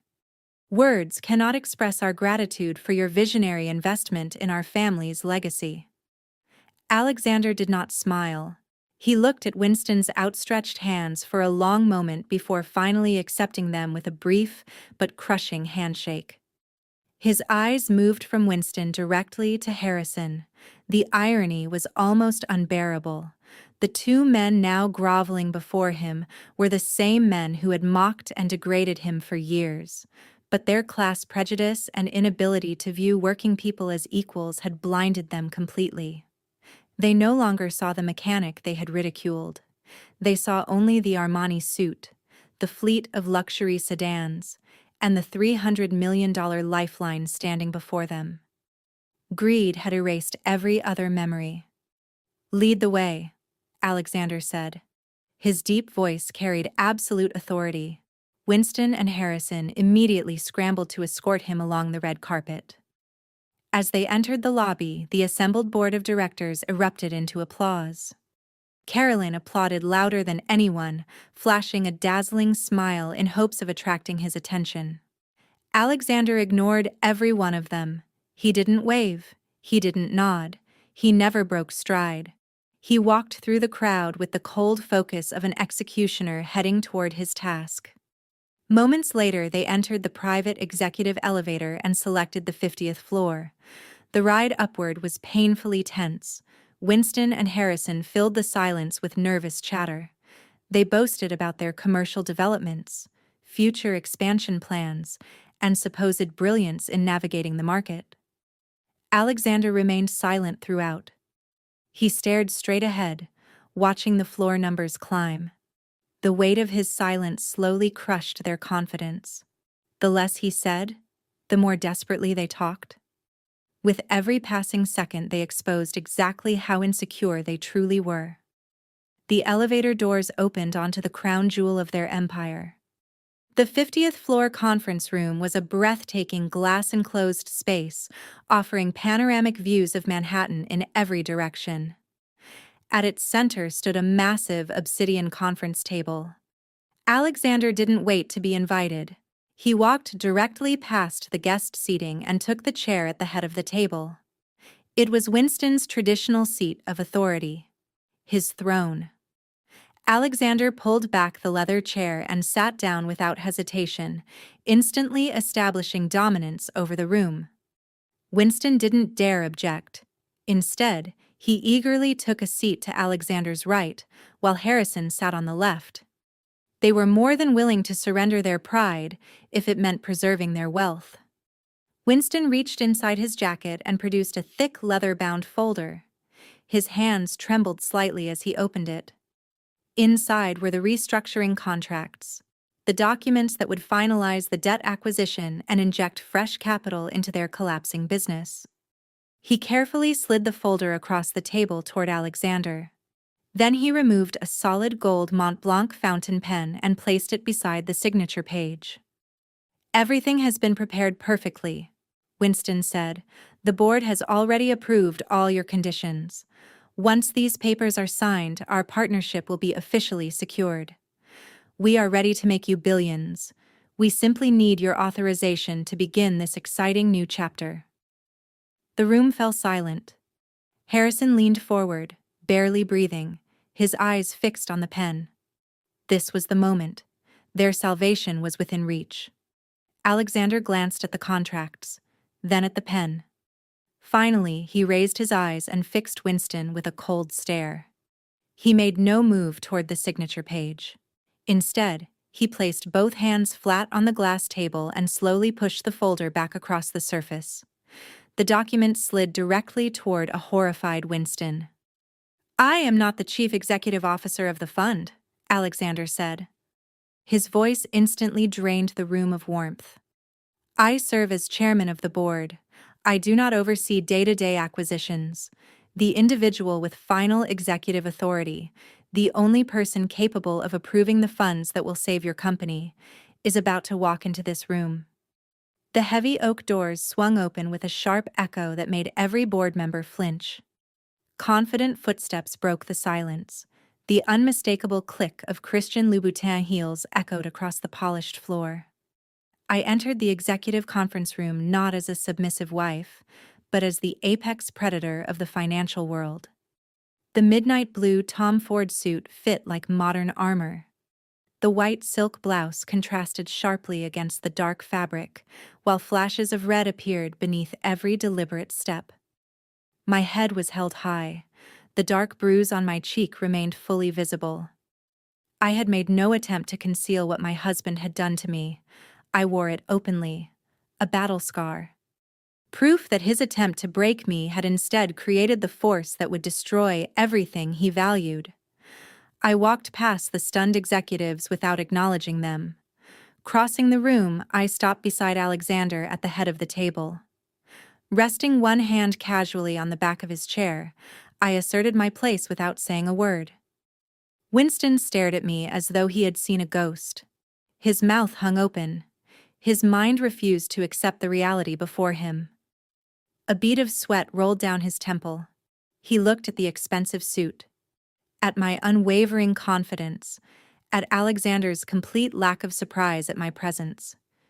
His brain struggled to reconcile what he was seeing. The daughter-in-law he had spent years humiliating was standing beside the billionaire he had been desperately trying to impress. The contradiction was too much for him to process. The woman he had treated like a burden now carried herself with the same authority as the man controlling his financial future. Harrison was the first to react. His face turned crimson. The illusion of superiority he had carefully built shattered the moment he saw me standing among the people he considered untouchable. He couldn't comprehend that I might be anything other than the desperate woman he believed he had discarded. He shoved his chair backward with a loud scrape. Then he slammed both fists onto the glass table. The impact sent vibrations through the crystal water glasses lined across its surface. The veins in his neck bulged against the collar of his tailored shirt. "What the hell are you doing here?" Harrison's voice cracked with pure rage as he shot to his feet. He pointed a trembling finger directly at the bruise on my face, completely disregarding the professional setting around him. "How did you even get past security? I told them to throw you out onto the street where you belong. You have no business setting foot in this building ever again." He whipped around toward the conference room doors, frantically searching for the company's security personnel. "Security!" he shouted at the top of his lungs. His voice echoed across the glass walls. "Get in here right now. Remove this woman immediately. She's completely lost her mind. She's having some kind of breakdown because I finally kicked her out. Don't let her get anywhere near our investor. Get her out of this room before she destroys this deal." The board of directors immediately erupted into a wave of shocked whispers and uneasy murmurs. Several elderly shareholders clutched their briefcases while glancing nervously between Harrison and Alexander, trying to understand how this sudden domestic conflict might affect the financial rescue they had been desperately counting on. Many openly judged me. They stared at the bruise on my face. They stared at my confidence. They were horrified that a messy family dispute had invaded their carefully controlled corporate environment. Every one of them accepted Harrison's version of events without question. To them, I was simply an unstable ex-wife attempting to sabotage an important business transaction. None of them realized that the woman they were quietly condemning was actually the person holding their future in her hands. A moment later, 2 large corporate security guards in gray uniforms rushed into the conference room in response to Harrison's shouting. They moved directly toward me, clearly intending to escort me out by force. A cruel smile spread across Harrison's face. He expected to see me humiliated, dragged away, removed like an inconvenience in front of the most influential people in the city. But the guards never got close. Before they could come within a few feet of me, the 4 private security specialists who had arrived with Alexander moved into action. They stepped smoothly between us, forming an impenetrable wall of tailored black suits and disciplined precision. In perfect synchronization, each man reached beneath his jacket. The sharp mechanical clicks echoed through the room. Heavy-duty stun guns appeared instantly in their hands. Blue electrical arcs crackled at the tips, filling the air with an aggressive buzzing sound. The 2 company guards stopped immediately. Their hands went up without hesitation. The sight of highly trained security personnel protecting me left them visibly shaken. The room fell silent once again. The whispers stopped. The board stopped moving. Even Winston seemed unable to breathe. Harrison stood frozen beside the table, staring in disbelief as the billionaire investor's personal security team made it clear that nobody would touch me. The crackling electricity eventually faded. The threat remained. The company guards slowly retreated toward the doorway with their hands raised, choosing not to challenge the men standing before them. Harrison lowered his arms. His mind was clearly struggling to process what he had just witnessed.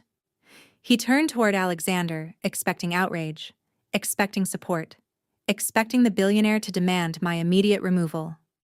"Chairman, I sincerely apologize for this disruption, Harrison said, his voice shaking as he desperately tried to regain control of the situation. This woman is delusional. She's my estranged wife, and she's clearly unstable.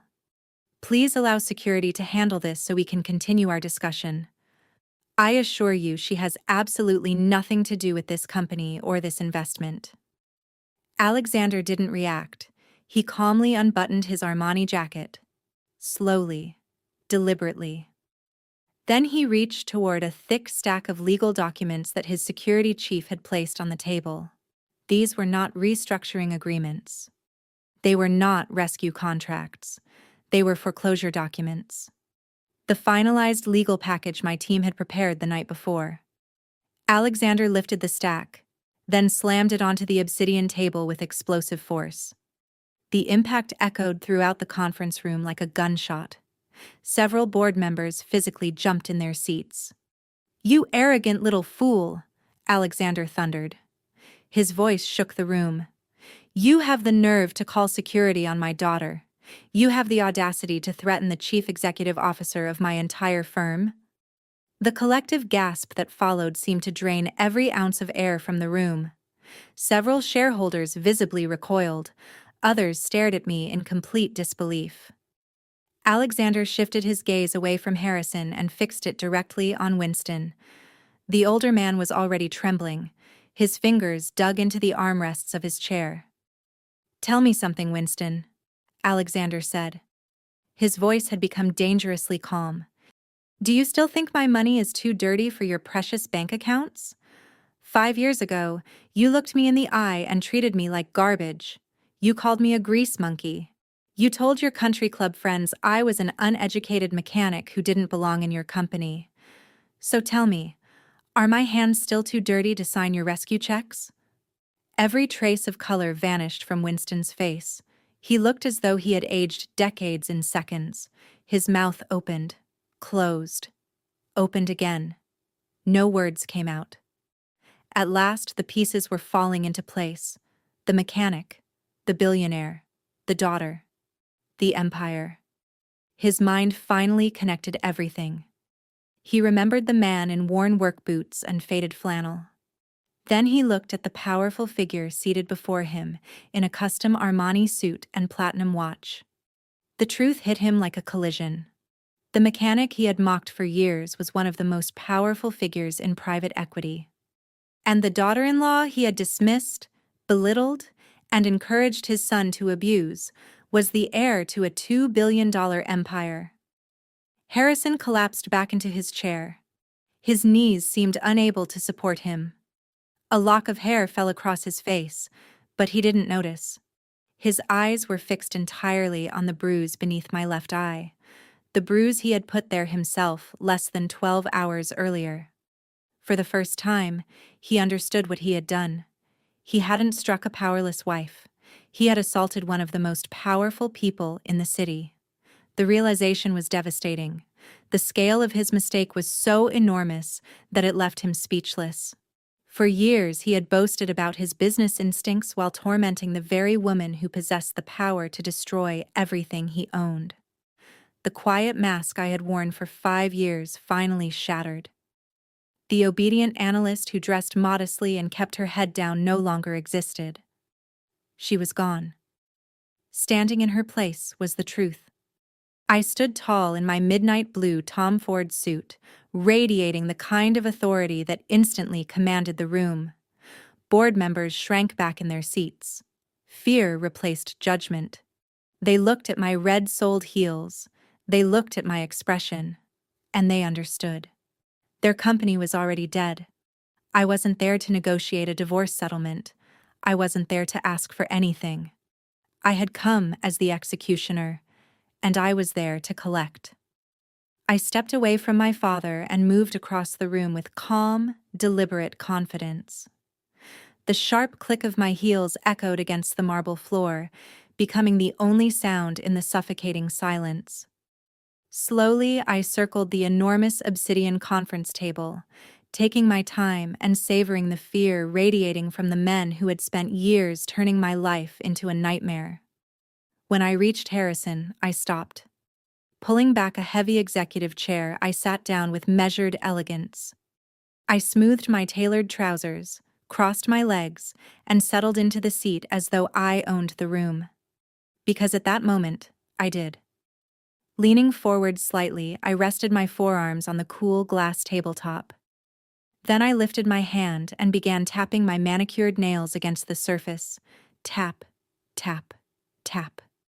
The sound echoed through the boardroom like the final seconds of a countdown clock. I locked eyes with Harrison. His face was pale. His eyes were bloodshot with panic. A slow smile spread across my lips. It was beautiful, and completely devoid of warmth. "Hello, ex-husband," I said pleasantly. "Shall we begin?" I didn't give him an opportunity to answer. I wasn't interested in excuses. With a small motion of my fingers, I signaled to the lead forensic accountant from my father's team. She stepped forward immediately and placed 3 thick black binders in the center of the table. The room tensed. I slid the largest binder directly toward the board's oldest and most influential shareholder. The heavy binder landed with a solid thud that echoed through the room like a judge's gavel. "I suggest you open to page 1, I said calmly. "What you're holding is the complete, unredacted financial autopsy of this company." I glanced briefly toward Harrison. "It is not the fantasy story of visionary growth you've been hearing all morning. It's the truth." The elderly shareholder hesitated before opening the binder. His eyes moved rapidly across the highlighted spreadsheets. Within seconds, every trace of color disappeared from his face. He adjusted his reading glasses and stared more closely at the figures. The silence became even heavier. "Let's start with the $12 million tax discrepancy," I said, as I slowly walked behind the line of seated executives. For the last 2 years, Harrison and Winston have manipulated financial records to conceal massive operational losses.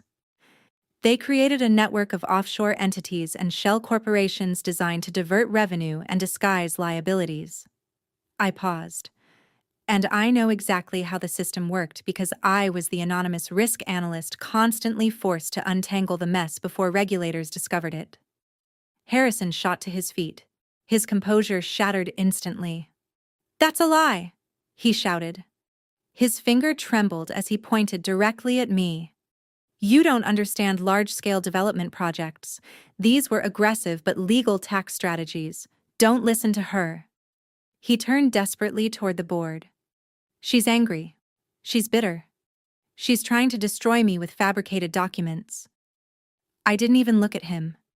Instead, I tapped the second binder. "Page 47. My voice remained perfectly calm. The board members immediately began turning pages.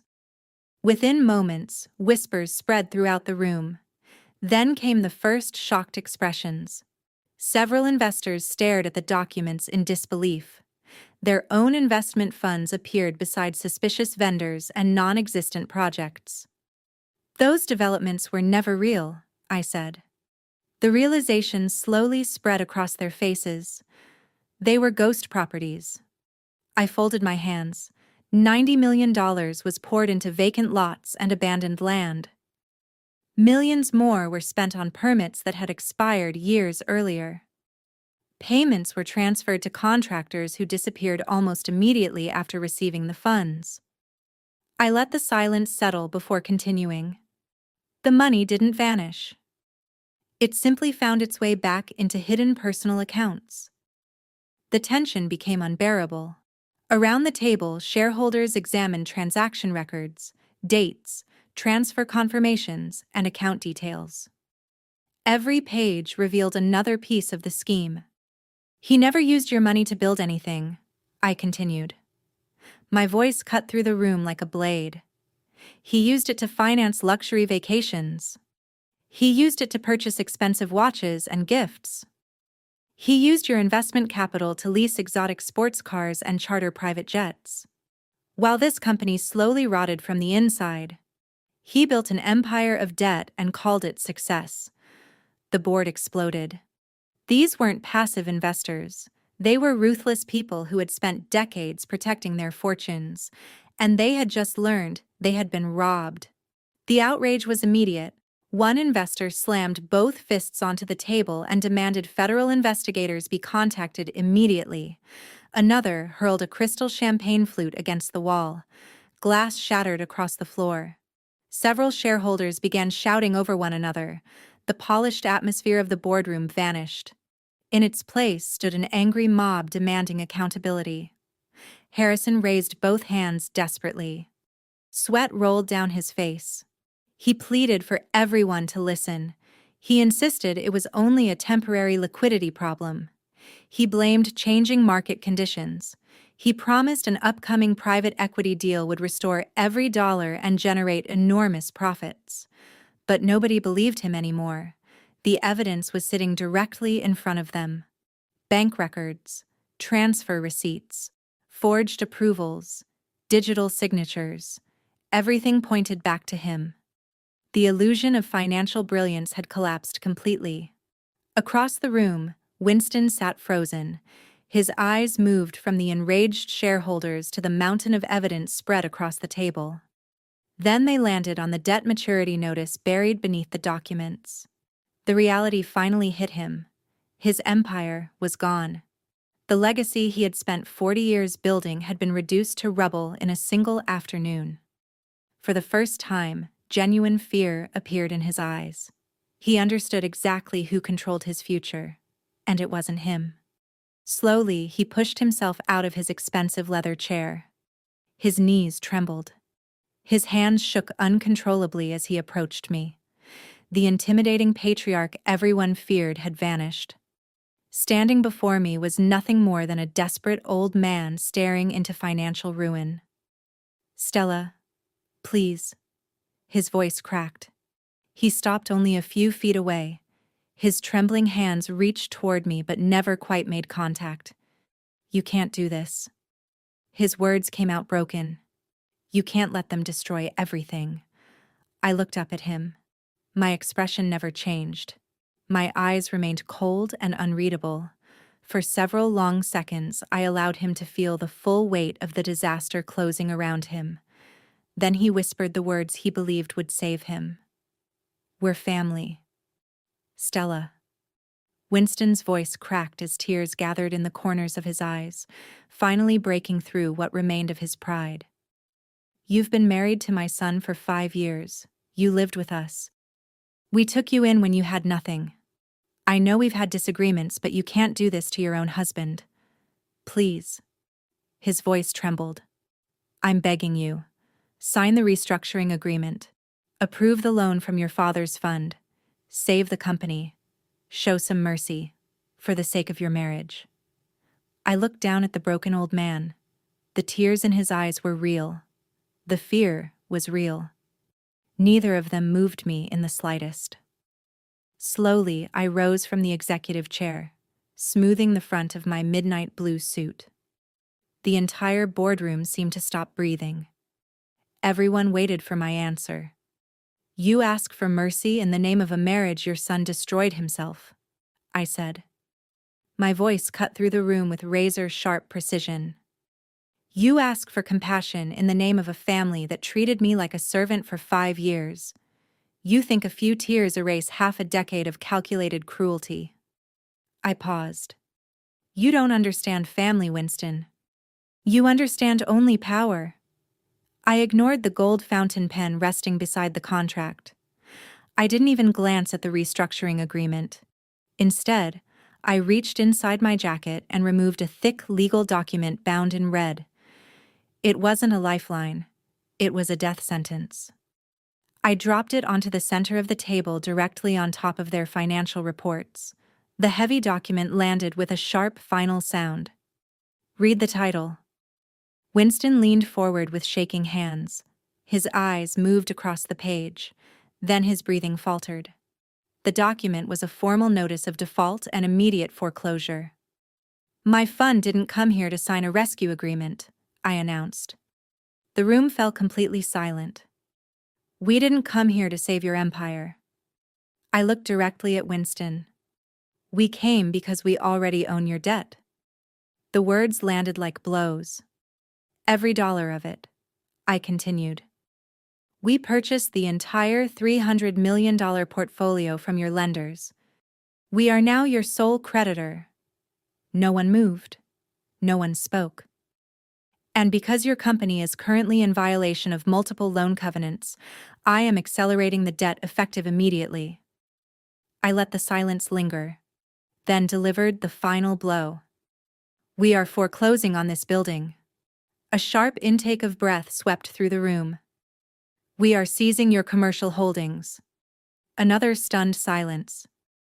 And we are taking possession of the residence currently occupied by you and your family. Harrison looked as though he had been struck by a truck. The arrogant executive who had spent his life looking down on others simply broke. The realization hit him all at once. No cars, no inheritance, no safety net, no home. The thought of losing everything shattered the fragile fantasy he had spent years building around himself. A strangled sob escaped his throat.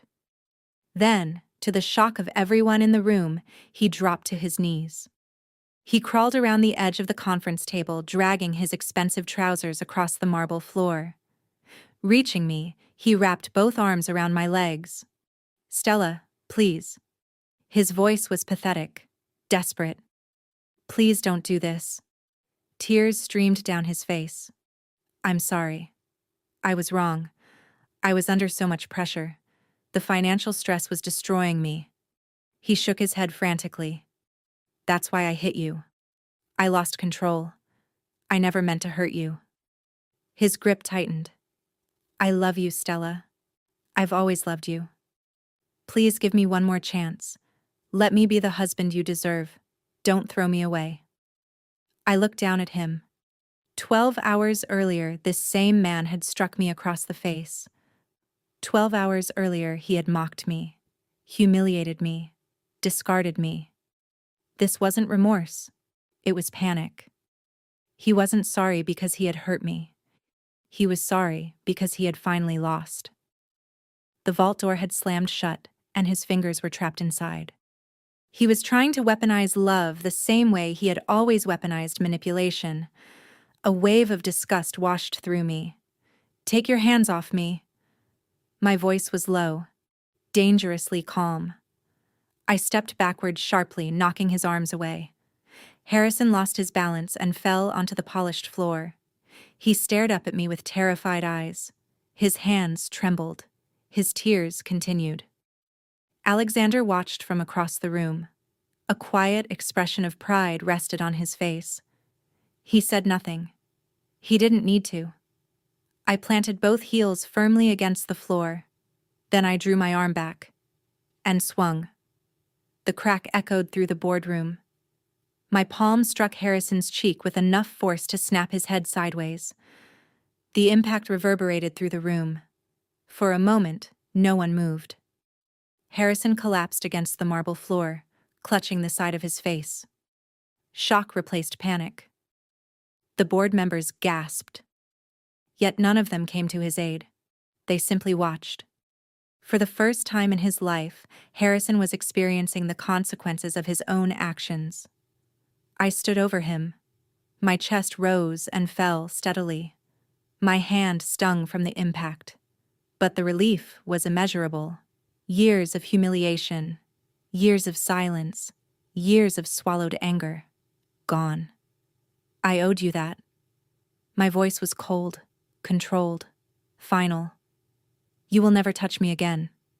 Harrison stared at me in silence. "You will never speak to me again." Then I turned toward Winston and the rest of his family. My gaze swept across them like a blade. "As of this moment, you have 24 hours to remove your personal belongings from my property." Nobody interrupted. Nobody objected. "If any of you remain inside my buildings tomorrow morning, security will remove you." The room remained silent. The verdict had been delivered. Moments later, private security escorted Winston and Harrison from the conference room and toward the executive elevators. The ride downstairs passed in complete silence. When the elevator doors finally opened into the lobby, the reality of their downfall became visible to everyone. the red velvet carpet still stretched across the marble floor. Now it looked more like a path leading toward a grave. Caroline was waiting near reception. The moment she saw them, she rushed forward. Her father looked broken. Her brother's cheek was swollen and red. Yet concern never appeared on her face. Only anger. Raw, entitled anger. She locked onto me immediately, her expression twisted with hatred. Marching across the lobby, she pointed a manicured finger directly at me. "What did you do to them?" Her voice echoed through the building. "You insane gold digger." She took another step closer. "You think you can walk in here and destroy my family?" People throughout the lobby turned to watch.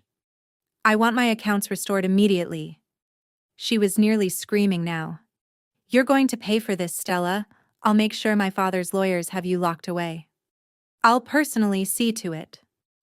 I didn't react. I simply stood there in my tailored suit while she unraveled in front of the remaining board members and the terrified lobby staff. Watching her detach completely from reality was almost fascinating.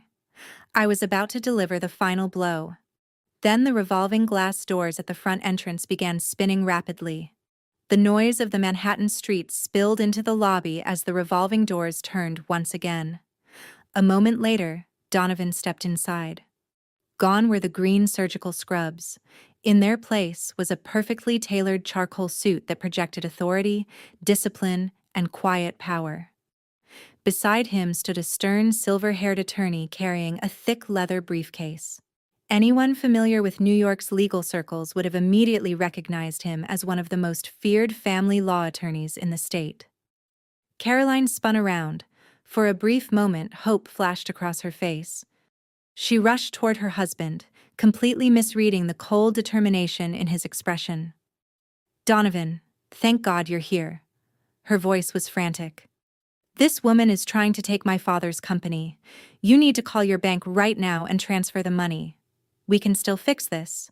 I need my cards reactivated immediately so I can hire a real legal team." She grabbed his sleeve. "Stop standing there and do something." Donovan didn't comfort her. He didn't touch her. He simply looked at her with the detached focus of a surgeon examining a terminal diagnosis. Then he gave a small nod toward the attorney beside him. The silver-haired lawyer opened his briefcase with a sharp click and removed a thick blue folder. Without hesitation, he stepped forward and pressed it firmly against Caroline's chest. She instinctively grabbed it before it could fall. "You've been served." The words echoed across the lobby. Donovan's voice was calm, firm, final. "I am finished acting as a personal bank account for a family of entitled parasites." Silence spread through the room. "For years, you and your brother mocked where I came from. You smiled for photographs and pretended to be progressive, but behind closed doors you treated a board-certified cardiothoracic surgeon as if he were beneath you."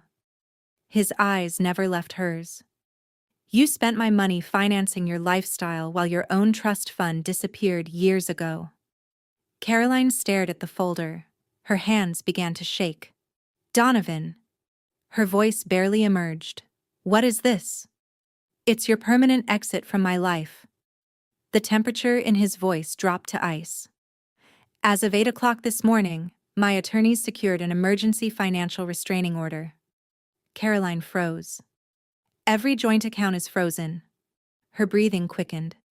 "You no longer have access to my income." Another pause. "Those titanium credit cards you love showing off are now worthless." Her face drained of color. "You don't have access to a single dollar." The reality hit her all at once. The panic attack was immediate, raw, visible. She looked desperately toward Winston and Harrison. Neither could save her. Both were already drowning. But Donovan wasn't finished. He took a step closer. His eyes locked onto hers. "I have also filed for sole legal and physical custody of our son."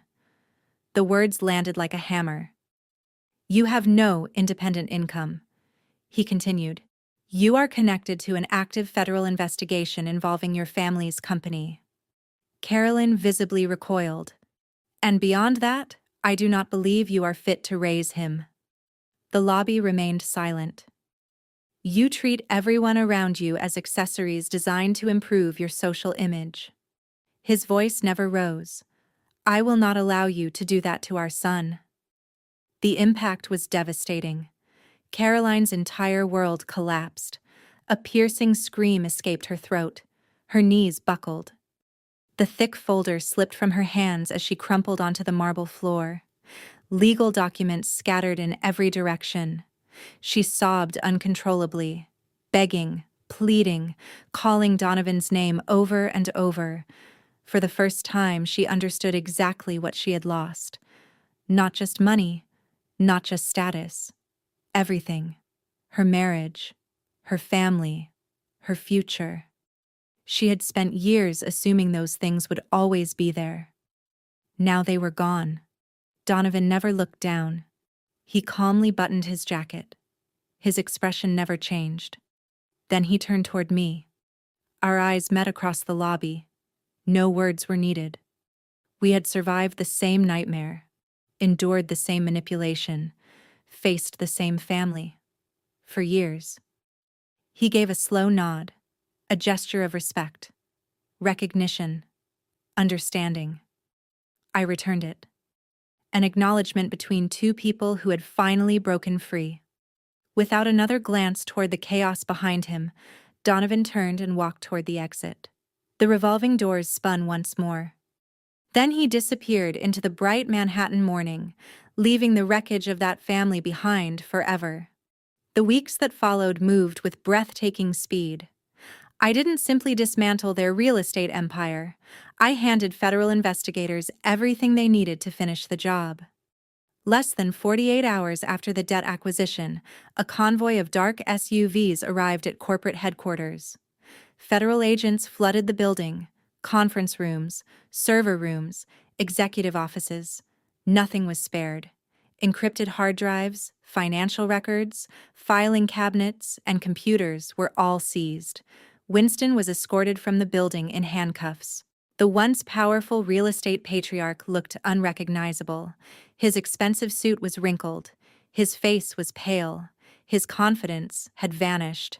Federal prosecutors charged him with multiple counts of financial fraud, wire fraud, and tax-related offenses. The evidence was overwhelming. Years of forged documentation, hidden assets, offshore transfers, complex financial schemes. Investigators had more than enough to proceed. Bail was denied. For the first time in decades, Winston had no influence left to wield. No connections, no protection. The empire he spent his life building collapsed around him. His carefully crafted legacy became a cautionary tale, a case study in arrogance, a warning about greed. Harrison's downfall followed a different path. His destruction was less public, far more personal, and remarkably fast.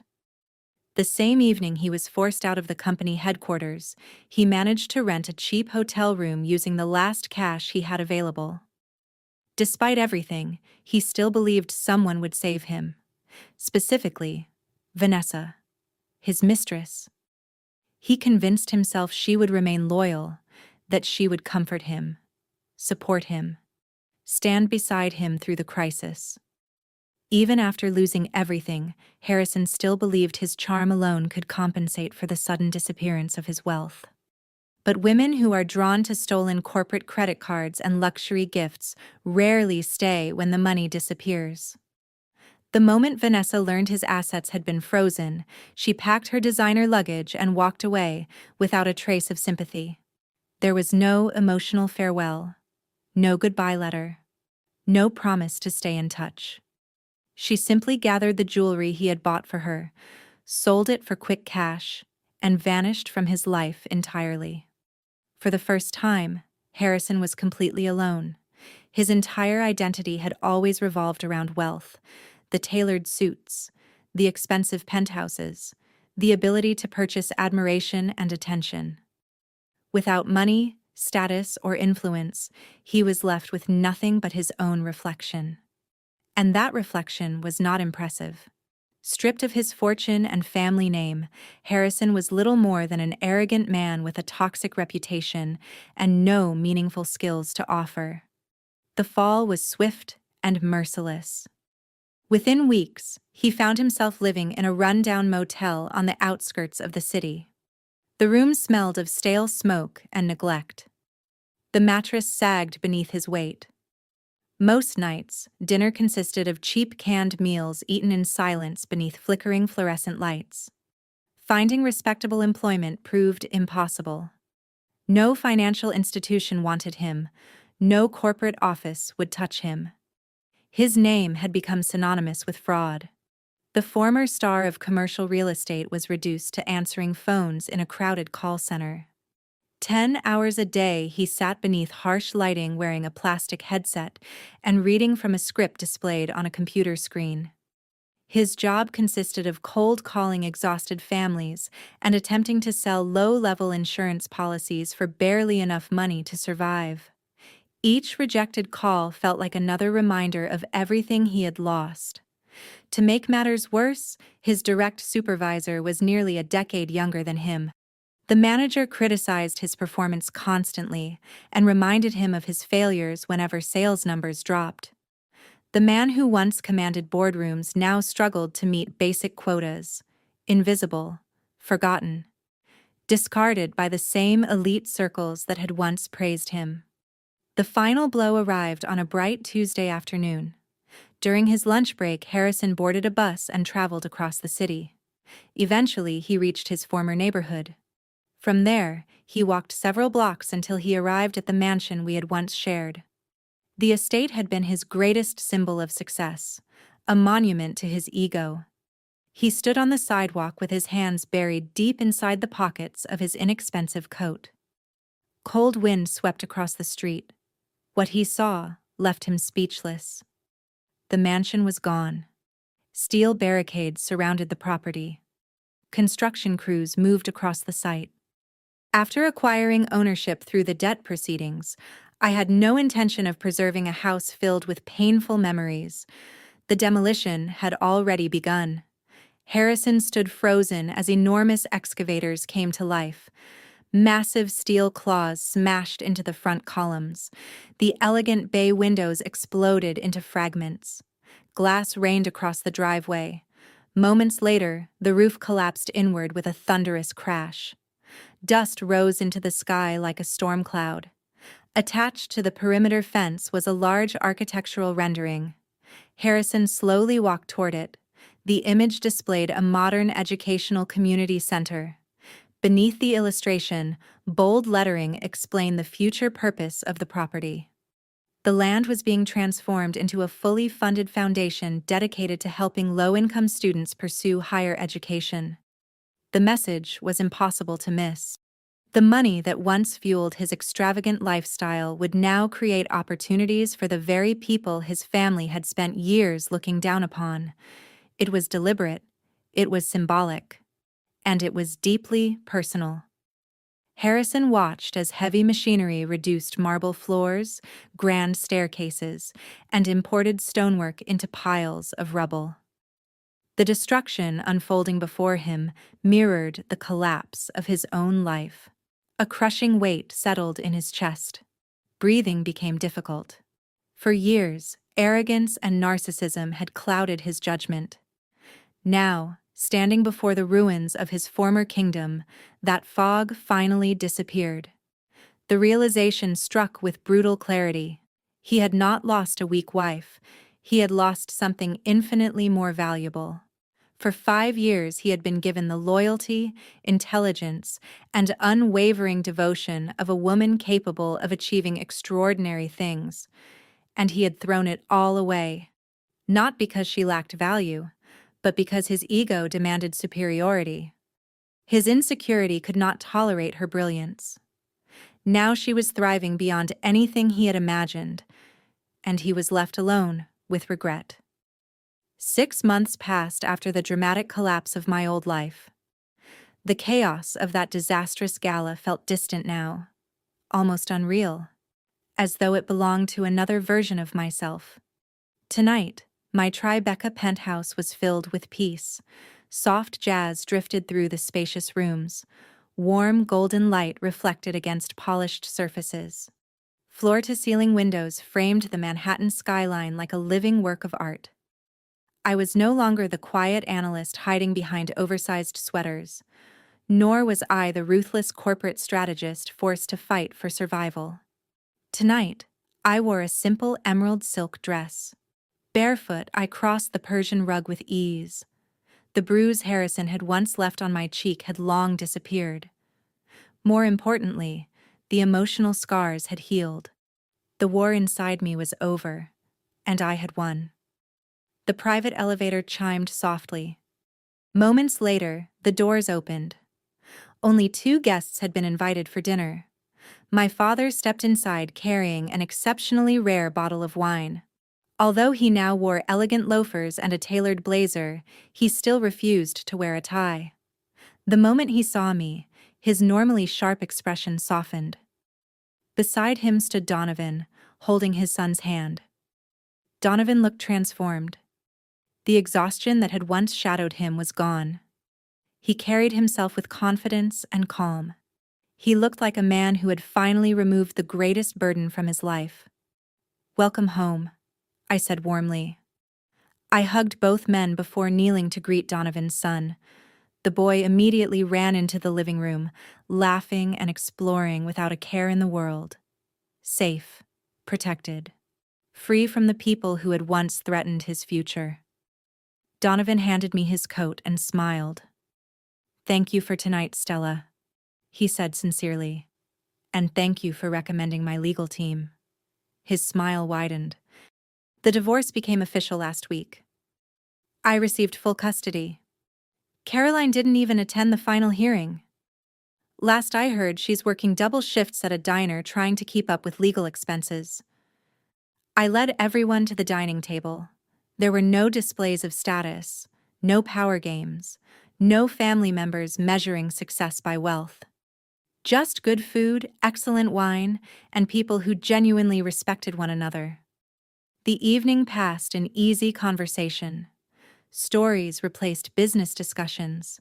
Laughter replaced tension. My father listened with fascination as Donovan described memorable experiences from the hospital. The respect between them was obvious. Neither man cared about inherited wealth. They admired hard work, skill, and character. Later, the conversation shifted to the educational foundation. Construction was progressing quickly. Soon, the facility would stand exactly where Harrison's mansion once stood. Donovan smiled at the thought. His son would grow up seeing something meaningful built from the ruins of arrogance. As dinner drew to a close, my father stood and lifted his wine glass. He looked first at Donovan, then at the young boy playing nearby. Finally, he turned toward me. "To the strongest woman I know," he said. Emotion filled his voice. "For years, I watched you shrink yourself to fit into a world that never deserved you. But you didn't just escape that cage. You tore it apart and built something greater from the pieces. To independence, to self-respect, and to the family we choose." "To the family we choose," Donovan repeated. Our glasses touched softly. I took a slow sip of wine. For the first time in years, everything felt right. The burden of pretending was gone. The fear was gone. The need to constantly endure mistreatment for the sake of peace was gone. A few minutes later, I stepped onto the balcony. The evening wind swept through my hair. Far below, Manhattan pulsed with endless energy. Traffic flowed through the city like rivers of light. Millions of people moved through the streets carrying dreams, fears, and struggles of their own. I rested my hands on the glass railing and looked out across the skyline. A peaceful smile appeared on my face. I no longer needed to make myself smaller for the comfort of insecure people. I no longer needed to tolerate cruelty disguised as family tradition. Because true family is not defined by bloodlines or legal documents. True family is built on respect, on trust, on protection.